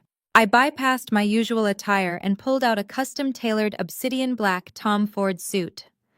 The cut was razor-sharp, projecting absolute unapologetic authority. Underneath, I wore a crisp silk blouse, and around my neck rested a simple, flawless diamond pendant. It was a quiet, devastating testament to the actual liquid wealth I commanded. I was projecting quiet luxury while Connor was drowning in loud, fraudulent leverage. I did not travel to the venue alone. Waiting for me in the lobby of my high-security building was Grandpa Elijah. Elijah was Vivian's father. He was the original architect of the family's true wealth, a man who had built a massive commercial logistics empire from the dirt up. He was old money defined by a ruthless work ethic and an uncompromising moral compass. Earlier that afternoon, I had driven to his estate and sat with him in his private study. I had placed the identical dossier on his desk. I watched his aged, intelligent eyes scan the forged federal loan documents, the Cayman Island wire transfers, and the transcript of Vivian begging me to absorb a felony to save the family's country club reputation. He had wept for exactly 2 minutes, and then his tears had hardened into absolute glacial fury. He had put on his finest classic tuxedo, grabbed his silver-tipped walking cane, and told me it was time to take out the trash. We pulled up to the grand atrium in his armored Maybach. The venue was a sickening masterpiece of corporate excess and unearned hubris. Valets scrambled frantically to park a parade of imported European sports cars. As the heavy glass doors swung open, the overwhelming sensory assault of the Vertex Dynamics app launch gala hit us. The massive ballroom was bathed in warm, golden lighting. Waitstaff in crisp white jackets circulated through the crowd of venture capitalists and tech elite carrying silver trays loaded with beluga caviar and flutes of vintage Dom Perignon. In the direct center of the room stood a literal 5-tier champagne tower, a sparkling, ridiculous monument to Connor's impending financial execution. I scanned the room with clinical precision. Connor was holding court near the main presentation stage. He was sweating profusely through his bespoke suit, speaking frantically with exaggerated hand gestures to a group of men wearing the sleek, understated attire of Silicon Valley venture capitalists. Standing directly among them was Richard Sterling, the Senior Vice President of Acquisitions for Apex Innovations. Richard caught my eye from across the ballroom. He gave a single, barely perceptible nod. The trap was set. They were just letting Connor talk himself deeper into the grave. Then my gaze shifted to the left and I saw Kenya. She was stationed near the champagne tower, gripping a crystal flute so tightly I expected the glass to shatter in her hand. She was draped in a breathtaking backless emerald gown. I instantly recognized the designer label. It was a $15,000 dress. I did the math in my head, feeling a cold, dark rush of adrenaline. Every inch of that silk, every stitch of that fabric draped over her shoulders was bought and paid for by the Vanguard commercial loan Connor had fraudulently secured using my social security number. She was literally wearing my stolen credit limit. But despite the heavy contouring and the perfect glossy blowout, she looked utterly destroyed. Her eyes were completely dead. Whenever Connor glanced in her direction, she offered a stiff, robotic smile, but the moment he looked away, her face crumbled into an expression of sheer terror. She knew she was standing next to a financial ghost. The golden couple was nothing more than a hollowed-out corpse, and Kenya was trapped on stage, forced to play the supportive wife while knowing her husband had a secret Cayman Islands bank account waiting for his solo escape. Elijah offered me his arm. I took it, and together we stepped fully into the ballroom. We did not sneak in. We commanded the space. The heavy rhythmic thud of Elijah's silver-tipped cane against the marble floor seemed to cut through the ambient chatter of the tech elite. Heads began to turn. Conversations trailed off. Real wealth recognizes true power, and the men in this room knew exactly who Elijah was. It took exactly 45 seconds for Vivian's radar to lock onto us. She was standing near an elaborate ice sculpture carved into the Vertex Dynamics logo, laughing shrilly at a joke made by a city councilman. When she saw me, the blood completely drained from her face. Her eyes darted wildly, taking in the cut of my designer suit, the diamonds at my throat, and then the imposing, terrifying figure of her own father walking purposefully by my side. Pure, unadulterated panic seized her features. She abruptly abandoned the councilman and practically sprinted across the ballroom floor. Her heavy silk dress rustled violently as she intercepted us near the edge of the string quartet's elevated platform. She threw her body directly into our path, her chest heaving as she struggled to maintain a plastered, rigid smile for the benefit of the onlookers. But her eyes burned with toxic, frantic desperation. "What are you doing here?" Vivian hissed, her voice a rapid, venomous whisper intended only for us. "Jada, you are going to ruin everything. Connor is 10 minutes away from securing the Apex funding. If you make a scene tonight, the investors will pull out. You will bankrupt your sister. You need to turn around and leave right now." I looked down at the woman who had birthed me, feeling absolutely nothing. The anger was gone. The resentment was gone. All that remained was pity for a woman who worshipped a lie. "I am not here to make a scene, Vivian," I said, my voice leveled and completely icy. "I am here to do my job." Apex Innovations requested their lead cybersecurity auditor on site to evaluate Connor's software before they signed the term sheet. I am the auditor. Vivian's eyes widened in sheer horror as the reality of my words slammed into her. She reached out her hands, shaking violently, and grabbed my arm, just as she had done in her living room. "Please," Vivian begged, her fingernails biting into the fabric of my suit sleeve. "I am begging you. Do not do this to the family image. We can fix the loan tomorrow. I will write you a check myself. Just leave. Get out of my sight before you destroy us." I looked down at her hand. I reached over, gripped her wrist with cold mechanical force, and pulled her fingers off my jacket. I dropped her hand as if I had just discarded a piece of trash. Before Vivian could launch into another pathetic, manipulative tirade, the heavy thud of a silver cane cracked sharply against the marble floor, echoing violently over the gentle melody of the string quartet. Grandpa Elijah stepped squarely in front of me, placing his tall, imposing frame directly between Vivian and myself. He towered over his daughter, his eyes blazing with a righteous, uncompromising wrath that made Vivian physically shrink backward, her shoulders cowering under his gaze. The surrounding guests fell completely silent, turning to watch the patriarch of the family take the floor. "You have disgraced my bloodline, Vivian." Grandpa Elijah's voice boomed, carrying the weight of absolute terrifying authority over the silenced ballroom. "Step aside before I have you removed." Vivian recoiled as if she had been physically struck across the face. The sheer gravitational weight of Grandpa Elijah's words hung in the air, paralyzing her completely. She had spent decades building her identity around this specific breed of wealthy country club superiority, and in a single sentence, the architect of that very wealth had stripped it away from her in front of Atlanta's most elite circles. She opened her mouth, her jaw trembling violently, but no sound came out.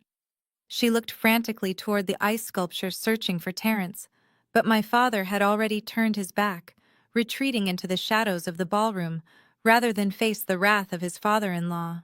Without waiting for her to formulate a response, Elijah simply stepped forward. Vivian practically stumbled over her own expensive heels to get out of our path, shrinking behind a towering arrangement of white orchids. Elijah adjusted the cuffs of his tuxedo, offered me a courtly, unwavering smile, and gently guided me forward. We did not skulk along the edges of the room. We walked directly through the center of the grand atrium. The venture capitalists, the tech journalists, and the hired sycophants instinctively parted for us. They recognized old money, but more importantly, they recognized real terrifying power. We navigated past the five-tier champagne tower and positioned ourselves perfectly in the front row, directly adjacent to the VIP tables, reserved for the executive board of Apex Innovations. Richard Sterling sat at the center table, flanked by four senior analysts. He was a man who moved billions of dollars a quarter, yet his posture was relaxed, almost bored. When I stepped up beside his table, he caught my eye and offered a single microscopic nod. The execution was scheduled. We were simply waiting for the condemned man to take the stage. I glanced to my left and saw Kenya hovering near the velvet ropes of the press pit. She was gripping a fresh glass of champagne, her knuckles entirely white. The $15,000 emerald gown draped over her frame like a burial shroud. I watched her eyes dart nervously toward the massive digital displays flanking the stage. She knew. She knew the entire company was a hollow shell. She knew her husband was funneling their stolen capital to the Cayman Islands, and she knew she was standing in a room full of federal targets. Yet she kept her chin elevated, forcing a rigid, terrifyingly fake smile every time a photographer's flash went off. She was trapped in the prison of her own making, terrified to shatter the illusion, even as the building burned down around her. The house lights abruptly dimmed. A heavy, pulsing, bass-driven soundtrack reverberated through the ballroom, rattling the crystal glasses on the tables. The massive digital screens illuminated with the sleek, minimalist logo of Vertex Dynamics. The crowd fell silent, their attention shifting to the center stage. A brilliant white spotlight snapped on. Connor strode out from the wings. He was wearing a custom midnight blue suit that probably cost more than my first car, but the tailoring could not hide his physical state. He looked like a man walking to the gallows who had convinced himself it was a throne. A thin, undeniable sheen of sweat glinted on his forehead under the harsh stage lighting. His breathing was visibly shallow, but his stride was purely arrogant. He grabbed the microphone from the stand, adopting the exact practiced posture of a Silicon Valley visionary. "Welcome to the future," Connor announced, his voice booming over the sound system. He paced the length of the stage, projecting a desperate, manic energy. For the next 10 minutes, I stood in the front row and watched a masterclass in corporate fraud. Connor did not actually say a single technical fact. He delivered a sermon of empty, meaningless buzzwords. He talked about algorithmic synergy, decentralized paradigms, and disruptive ecosystems. He claimed Vertex Dynamics was a next-generation predictive analytics engine that would render current financial processing entirely obsolete. He promised a revolutionary user interface powered by proprietary machine learning. It was all a lie. I had read the source code. The proprietary machine learning was a basic open-source script he had downloaded for free and failed to encrypt properly. The revolutionary interface was a digital facade held together by digital duct tape. He paced back and forth, wiping the sweat from his brow, his voice rising in an artificial crescendo of passion. "We are not just building software," Connor declared, gesturing expansively to the crowd. "We are building a movement. We are building a legacy. And tonight, with the strategic partnership of our incredible investors, we are taking this movement global." The crowd of hired staff, local politicians, and oblivious socialites erupted into polite applause. But the men sitting at the Apex Innovations table remained completely stone-faced. Richard Sterling did not clap. He simply swirled the sparkling water in his glass, watching Connor with the clinical detachment of a predator observing a wounded animal. Connor paused at the edge of the stage, soaking in the applause. His chest heaved. He scanned the front row, looking for the validation he desperately needed from the Apex executives. He locked eyes with Richard Sterling, offering his signature blindingly white smile. And then his gaze shifted exactly 2 feet to the right. He saw me. Connor stopped dead in his tracks. The hand holding the microphone visibly trembled. His eyes widened, taking in the bespoke Tom Ford suit, the diamonds resting at my throat, and the undeniable reality that I was standing shoulder to shoulder with the most powerful venture capitalist in the room, escorted by the billionaire grandfather who absolutely despised him. I did not break eye contact. I offered him a slow, chilling smile. I watched the terror flare in his pupils. He realized in that split second that the threat I made in his living room was not a bluff. But Connor's narcissism was a terminal disease. His hubris was a fatal flaw. Instead of retreating, instead of wrapping up his pitch and quietly stepping off the stage to beg for mercy, his panic mutated into sheer defensive arrogance. He doubled down. He gripped the microphone tightly and stepped right to the edge of the stage, looming over the front row. He completely abandoned his rehearsed script.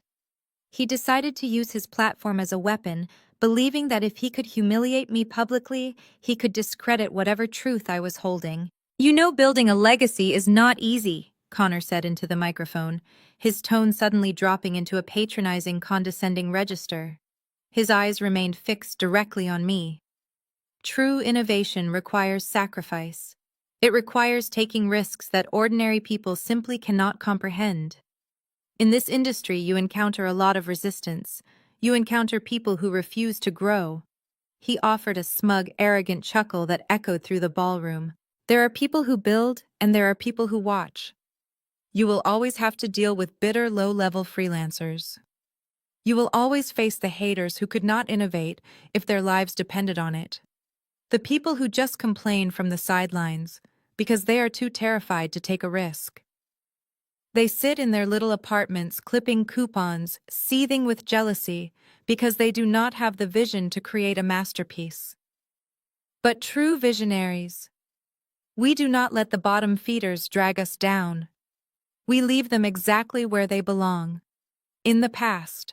A murmur of agreement rippled through the oblivious crowd.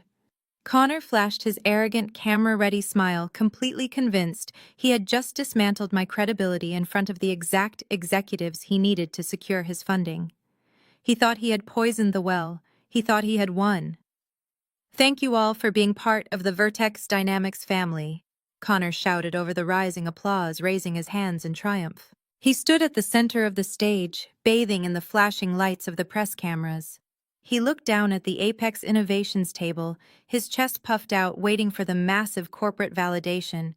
He was waiting for them to invite him to sign the multi-million-dollar term sheet. The applause slowly died down. The ballroom grew quiet with anticipation. Richard Sterling stood up. He calmly buttoned his suit jacket and stepped away from the VIP table. He did not applaud, he did not smile. He reached out and accepted a wireless microphone from a hovering event coordinator.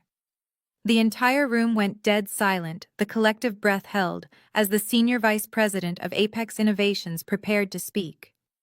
Richard looked up at the stage, his gaze locking onto Connor with absolute terrifying indifference. "Fascinating presentation," Connor Richards' voice boomed through the ballroom speakers, crisp and authoritative. "The vision is certainly ambitious. But before Apex invests our capital, we always have our lead cybersecurity auditor verify the back-end architecture to ensure the product is actually viable." Richard turned slowly, gesturing directly to me. "Jada, what did you find?" The silence in the grand atrium became an absolute suffocating vacuum. The ambient noise of clinking champagne flutes, the soft hum of the string quartet, and the low, self-important chatter of Atlanta's tech elite evaporated in an instant. Connor's jaw literally unhinged. The arrogant, visionary smirk that had plastered his face just seconds prior vanished, replaced by a ghastly, translucent pallor. He gripped the edges of his clear acrylic presentation podium so hard his knuckles turned bone white. His chest ceased to heave, he simply stopped breathing. To my left, Kenya froze entirely. The crystal flute slipped from her paralyzed fingers, hitting the polished marble floor with a sharp, violent shatter that echoed through the cavernous room. The champagne pooled around her designer heels, soaking into the hem of her $15,000 emerald gown. She did not even blink. She just stared at the stage, her eyes wide, glassy, and completely vacant. I stepped forward, moving with a slow, deliberate grace. The crowd of venture capitalists, city politicians, and hired sycophants parted seamlessly, creating a wide aisle for me as I approached the carpeted stairs. I did not rush.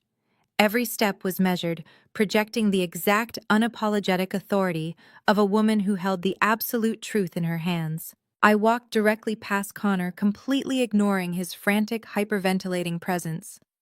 I stopped in front of Richard Sterling.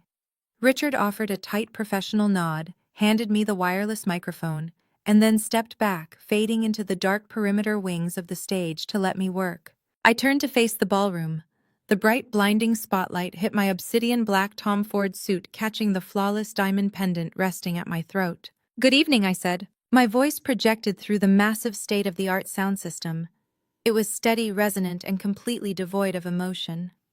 I was not a bitter sister seeking revenge. I was a surgeon wielding a scalpel. As Mr. Sterling mentioned, I am the lead independent cybersecurity auditor contracted by Apex Innovations. I continued, my gaze sweeping over the VIP tables. For the past 2 weeks, my team and I have conducted a forensic deep dive into the Vertex Dynamics backend architecture, the proprietary algorithms, and the user acquisition data presented in tonight's pitch deck. I turned slowly, locking eyes with Connor. He looked like he was going to vomit. Sweat beaded on his forehead, rolling down his temples in thick drops. "Let us begin with the software infrastructure," I stated, gesturing effortlessly to the massive digital displays behind me that were still projecting the sleek Vertex logo. Connor just spent 10 minutes pitching a revolutionary predictive analytics engine powered by proprietary machine learning. That is a fabricated statement. There is no proprietary algorithm. The entire Vertex Dynamics platform is currently running on a patched, severely outdated version of an open-source data scraping script available for free on public repositories. A collective audible murmur rippled through the front row of venture capitalists. Men in tailored suits suddenly sat up straight, their eyes narrowing as the reality of the deception began to register. Furthermore, I continued pacing the stage with clinical precision. The application does not possess basic industry standard encryption protocols. The user interface Connor demonstrated tonight is nothing more than a digital facade, a hollow shell designed to route sensitive data through unsecured third-party servers. If Apex Innovations, or any of the esteemed firms in this room, were to integrate this software into their financial ecosystem, it would trigger a catastrophic data breach within 48 hours. The system architecture is not just fundamentally flawed, it is dangerously negligent. "That is a lie," Connor shrieked. His voice cracked violently, pitching into a high, hysterical octave that echoed terribly off the high ceilings. He lunged toward the center of the stage, waving his arms in a manic, desperate frenzy. "She is lying!" Connor screamed at the audience, pointing a trembling finger at me. "She is a bitter, estranged family member. She is trying to sabotage my launch because she is jealous. Cut her microphone. Security, remove her from the stage." No one from security moved. The room belonged to me now. "I am afraid the data does not lie, Connor," I replied, my tone dropping into a deadly conversational register that sliced right through his hysterics. "But the stolen code is only the beginning of the deception. Let us discuss the user acquisition metrics." I looked back out at the sea of investors, making direct eye contact with the managing partners of the top venture capital firms in the city. Vertex Dynamics claims to have secured over 200,000 active daily users in its beta testing phase, I announced, projecting my voice clearly over Connor's heavy breathing. A forensic audit of the network traffic logs reveals that 98% of these accounts are synthetic bots generated by a click farm operating out of Eastern Europe. There is no user base, there is no market traction. The entire valuation of this company is based on falsified, mathematically impossible traffic data. The murmurs in the crowd morphed into outright exclamations of outrage. Phones were whipped out instantly. Managing directors were furiously typing messages to their legal and risk management teams. The carefully constructed illusion of Connor's multi-million-dollar empire was disintegrating in real time, reduced to digital dust under the harsh light of forensic truth. "Jada, stop," Connor begged. He had abandoned the audience completely. The microphone picked up his ragged, desperate whisper. He was shaking visibly, shrinking under the harsh stage lights. The arrogant tech founder persona had completely evaporated, leaving behind a terrified, cornered con artist. "Please," Connor pleaded, tears springing to his eyes. "I will give you whatever you want. I will sign over equity. Just stop talking." "What I want is for the truth to be on the federal record," I stated, turning my back on him to face the crowd once more. Because the final and most crucial finding of my audit does not involve bad code or fake users. It involves the origin of the Vertex Dynamics seed funding. I paused, letting the heavy, suffocating weight of my words settle over the stunned ballroom. Down in the front row, I saw Vivian gripping Terrence's arm. Her face was a mask of absolute paralyzing terror. She was watching her country club reputation burn to the ground. Standing right beside them, Grandpa Elijah stood tall, his hands resting firmly on his silver-tipped cane, watching the execution of the man who had stolen from his granddaughter with grim, unyielding satisfaction. "Connor just stood before you and claimed to have built this movement through innovation and sacrifice," I announced, my voice ringing with crystalline clarity. "The reality is that the entire initial capitalization for Vertex Dynamics was obtained through active federal wire fraud." The ballroom erupted into a cacophony of gasps and hushed, frantic whispers. 6 months ago, Connor utilized stolen identification documents to secure a $2.5 million commercial loan from Vanguard Commercial Bank. I declared, delivering the final fatal blow without a shred of hesitation. He forged signatures, fabricated asset declarations, and utilized a shell company to launder the stolen capital directly into the Vertex Dynamics operating accounts. When he realized the application was fundamentally broken and the debt was coming due, he began siphoning the remaining cash reserves into an untraceable offshore account in the Cayman Islands. He was not pitching for Series A bridge funding tonight to scale his business. He was pitching to con you into a massive unearned cash injection so he could cover up a federal bank heist and flee the country before the indictments dropped. The uproar in the grand atrium was absolute and deafening. Venture capitalists were physically standing up, shouting questions at the stage. Flashbulbs from the press pit fired relentlessly, strobing across the room like a violent electrical storm. Behind me, Connor's legs simply gave out. He collapsed onto his knees, dropping his microphone. It hit the wooden stage floor with a loud, shrieking feedback squeal that made the front row wince. He buried his face in his hands, his shoulders heaving as he openly sobbed, his entire world imploding on a live global stream. I stood over him, perfectly composed, not a single hair out of place. I had promised him a public execution, and I had delivered it flawlessly. I had surgically dismantled his power, his reputation, and his freedom in under 5 minutes.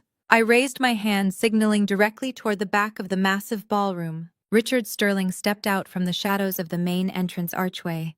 He was no longer carrying a clipboard or acting the part of the interested investor. Flanking him were 2 men wearing dark tactical windbreakers with the bright, unmistakable yellow letters of the FBI emblazoned across their backs.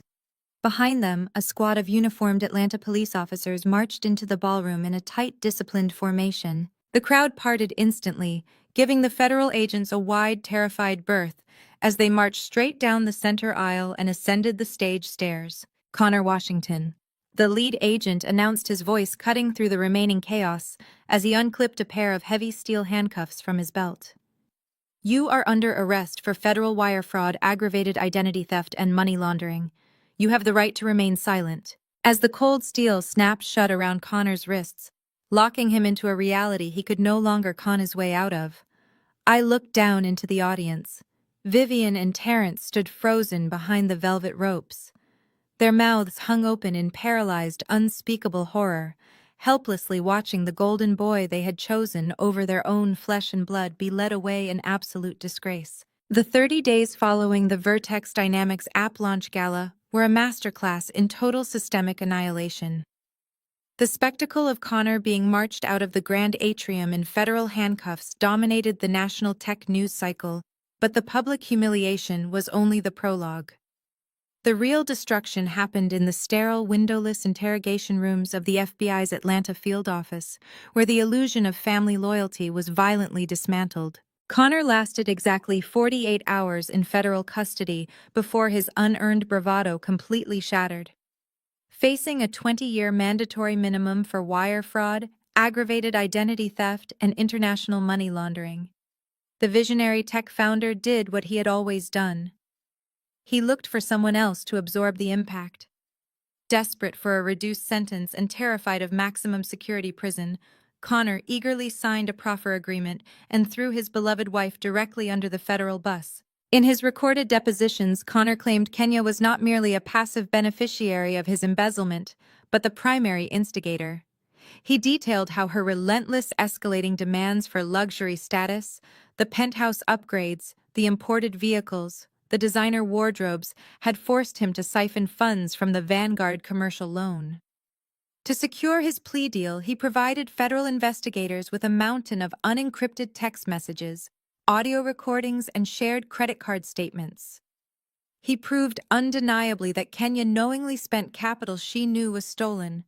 He traded the mother of his child for a lighter sentence without a second thought. Kenya's downfall was as public as her fraudulent lifestyle. She was served her federal indictment papers while having lunch with her elite socialite friends at the Buckhead Country Club. Federal marshals walked right past the maitre d', approached her table by the terrace, and read her rights aloud over half-eaten salads and untouched mimosas.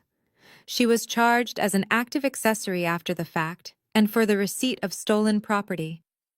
The golden child was fingerprinted, booked, and stripped of her designer accessories in a cold concrete processing room. The ensuing divorce was a vicious, highly public bloodbath. Connor and Kenya spent their remaining energy leaking toxic, defamatory stories about one another to the local tabloids, fighting over the worthless ashes of their marriage. Kenya was facing mandatory federal prison time. Her $15,000 emerald gowns were permanently traded for a bright orange jumpsuit, her entire identity erased by a federal inmate number. Vivian and Terrence scrambled frantically to distance themselves from the wreckage. They immediately initiated a public relations campaign, playing the role of the innocent, victimized parents who had been thoroughly deceived by a con artist's son-in-law. But forensic accounting is a merciless science. As the lead cybersecurity auditor, who had initially mapped the fraud, I had handed the FBI and Vanguard Commercial Bank the exact digital roadmap to follow the money. And that paper trail led right to Vivian's pristine mahogany doorstep. When Connor's initial credit checks had flagged him as a high-risk borrower months prior to the gala, the Vanguard loan had stalled. Terrified that a failed tech launch would embarrass the family and destroy their carefully curated social image, Vivian and Terrence had secretly stepped in. To protect Connor's image and ensure Kenya's lifestyle remained uninterrupted, my parents had quietly co-signed the $2.5 million commercial loan. They had leveraged their own personal wealth, their retirement portfolios, and the massive equity of their sprawling suburban mansion as collateral for Connor's fraudulent enterprise. When the federal indictments dropped, Vanguard Commercial Bank instantly invoked the acceleration clause. Because the original loan was secured through wire fraud and identity theft, the bank demanded immediate total repayment. The financial seizure was breathtaking in its swiftness. I stood on the sidewalk across from the Buckhead Country Club and watched with clinical detachment as repo men hooked chains to Terrence's imported Mercedes, towing it right out of the executive parking lot while he stood helplessly on the curb. Vivian's elite platinum credit cards were repeatedly declined at high-end boutiques, resulting in humiliating whispered confrontations with store managers. Their liquid assets evaporated overnight. Their bank accounts were frozen and drained, seized by federal authorities to cover the massive gaping hole their golden boy had blasted into their finances. They were financially bleeding out desperately, trying to plug the holes of a sinking ship. The absolute final nail in the coffin was delivered on a rainy Tuesday morning. Grandpa Elijah summoned the remaining shattered fragments of the family to the glass-walled conference room of his attorney's office in Midtown. I arrived early, wearing a sharp-tailored charcoal blazer, and took my seat to his right. My posture was relaxed, my expression completely neutral. Vivian and Terrence arrived 10 minutes late. They looked physically diminished, as if the last month had aged them a decade. Terrence's suit hung loosely on his frame, the fabric unpressed. Vivian's face was drawn, her heavy makeup unable to hide the dark, frantic circles under her red-rimmed eyes. They took their seats across the heavy oak table, their hands trembling. Elijah did not offer them a greeting. He remained standing at the head of the table, leaning heavily on his silver-tipped cane. He looked down at his daughter and son-in-law with a gaze completely devoid of any remaining paternal warmth. He did not see family anymore. He saw a liability. For 30 years, I built this empire on the principles of integrity, foresight, and absolute accountability. Elijah began, his deep voice resonating off the glass walls. I entrusted you with the privilege of wealth, expecting you to cultivate it. Instead, you cultivated vanity. You worshipped an illusion. You funded a criminal enterprise to protect a country club membership, and you threw your only competent daughter to the wolves to save a thief. Vivian opened her mouth, tears instantly spilling over her lashes. Dad, please, she sobbed, reaching a shaking hand across the table. We were deceived. Connor lied to us. We were just trying to help Kenya. You cannot turn your back on us. We are your blood. Blood is a biological fact, Vivian Elijah stated, his tone glacial and uncompromising. Loyalty is a choice.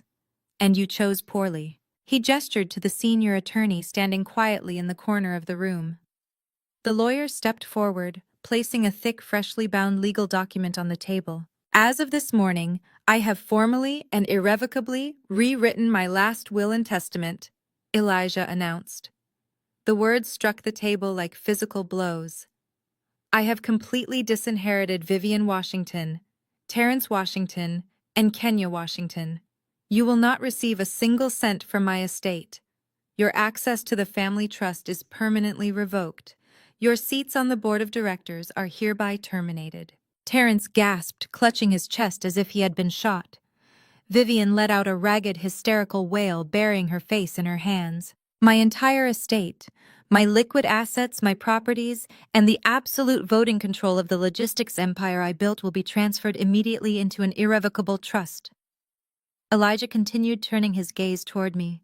His eyes softened with a mixture of profound pride and quiet sorrow. The sole beneficiary, the managing director, and the new absolute head of this family is Jada. She is the only one who inherited my spine. She is the only one who earned her place at this table. Vivian's head snapped up. Her eyes were wild, darting between me and her father in pure, unadulterated shock. You are giving everything to her, Vivian shrieked, her voice cracking with desperate, toxic disbelief. She destroyed us. She audited the code. She handed the FBI the files. She is the reason we are ruined. She handed you a mirror, Vivian, I said quietly, leaning forward and resting my forearms on the oak table. I did not force Connor to steal. I did not force you to co-sign a fraudulent loan. I simply refused to be the rug you swept your crimes under. You ruined yourselves. I just made sure the check cleared. I stood up, buttoning my blazer. I did not wait for her to formulate another pathetic excuse. I offered my arm to Grandpa Elijah. He took it, and together we walked out of the conference room, leaving Vivian and Terrence weeping over the ashes of their fabricated dynasty. 3 days later, the final consequence of their vanity materialized in broad daylight. I parked my car across the street from the sprawling, heavily manicured property of my childhood home. The sky was overcast, casting a gray, muted light over the massive suburban mansion. Vivian and Terrence had spent millions turning that house into a fortress of social superiority, a monument to their perceived perfection. A white commercial van pulled up to the curb. 2 men wearing heavy work boots and utility vests stepped out. They carried a wooden post, a large metal sign, and a heavy mallet. They walked directly onto the pristine emerald green lawn that Vivian had obsessed over for 20 years. With a series of loud, rhythmic, echoing thuds, they drove the wooden post deep into the earth.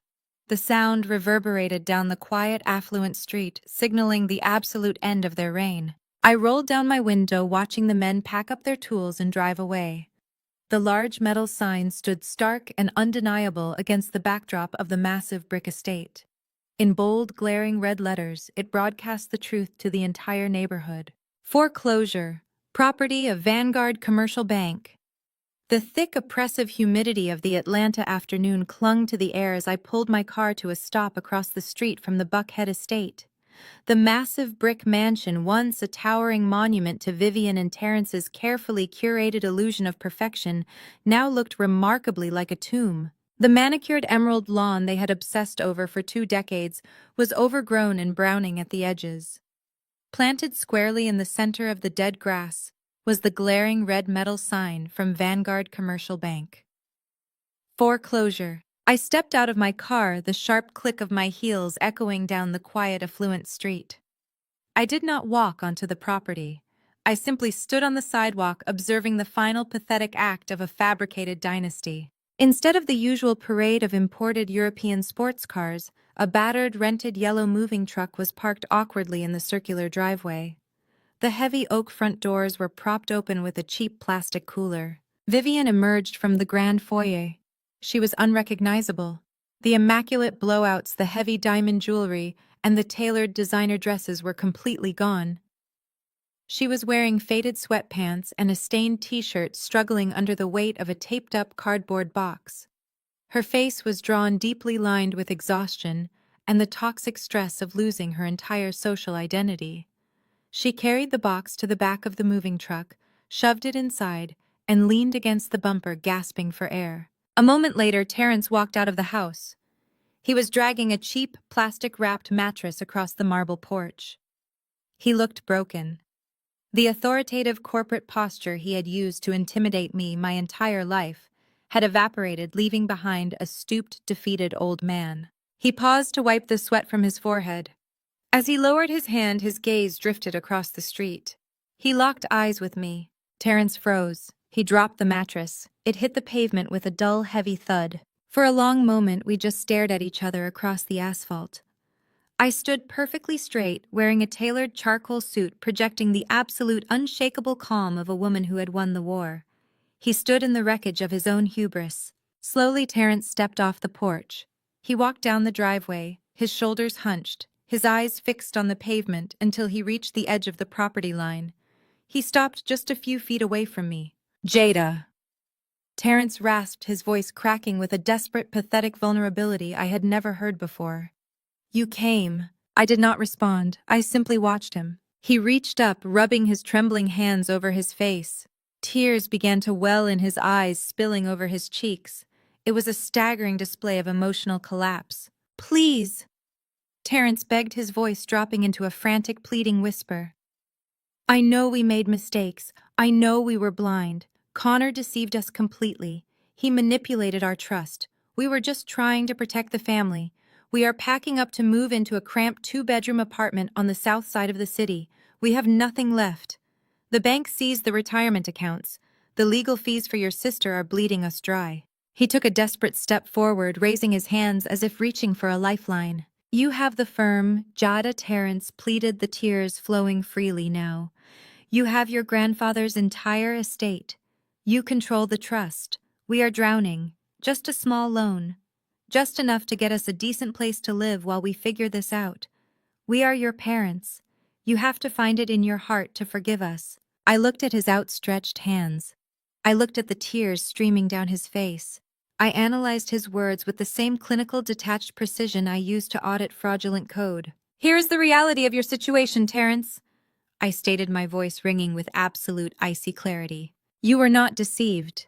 You actively co-signed a fraudulent federal loan to protect a country club image.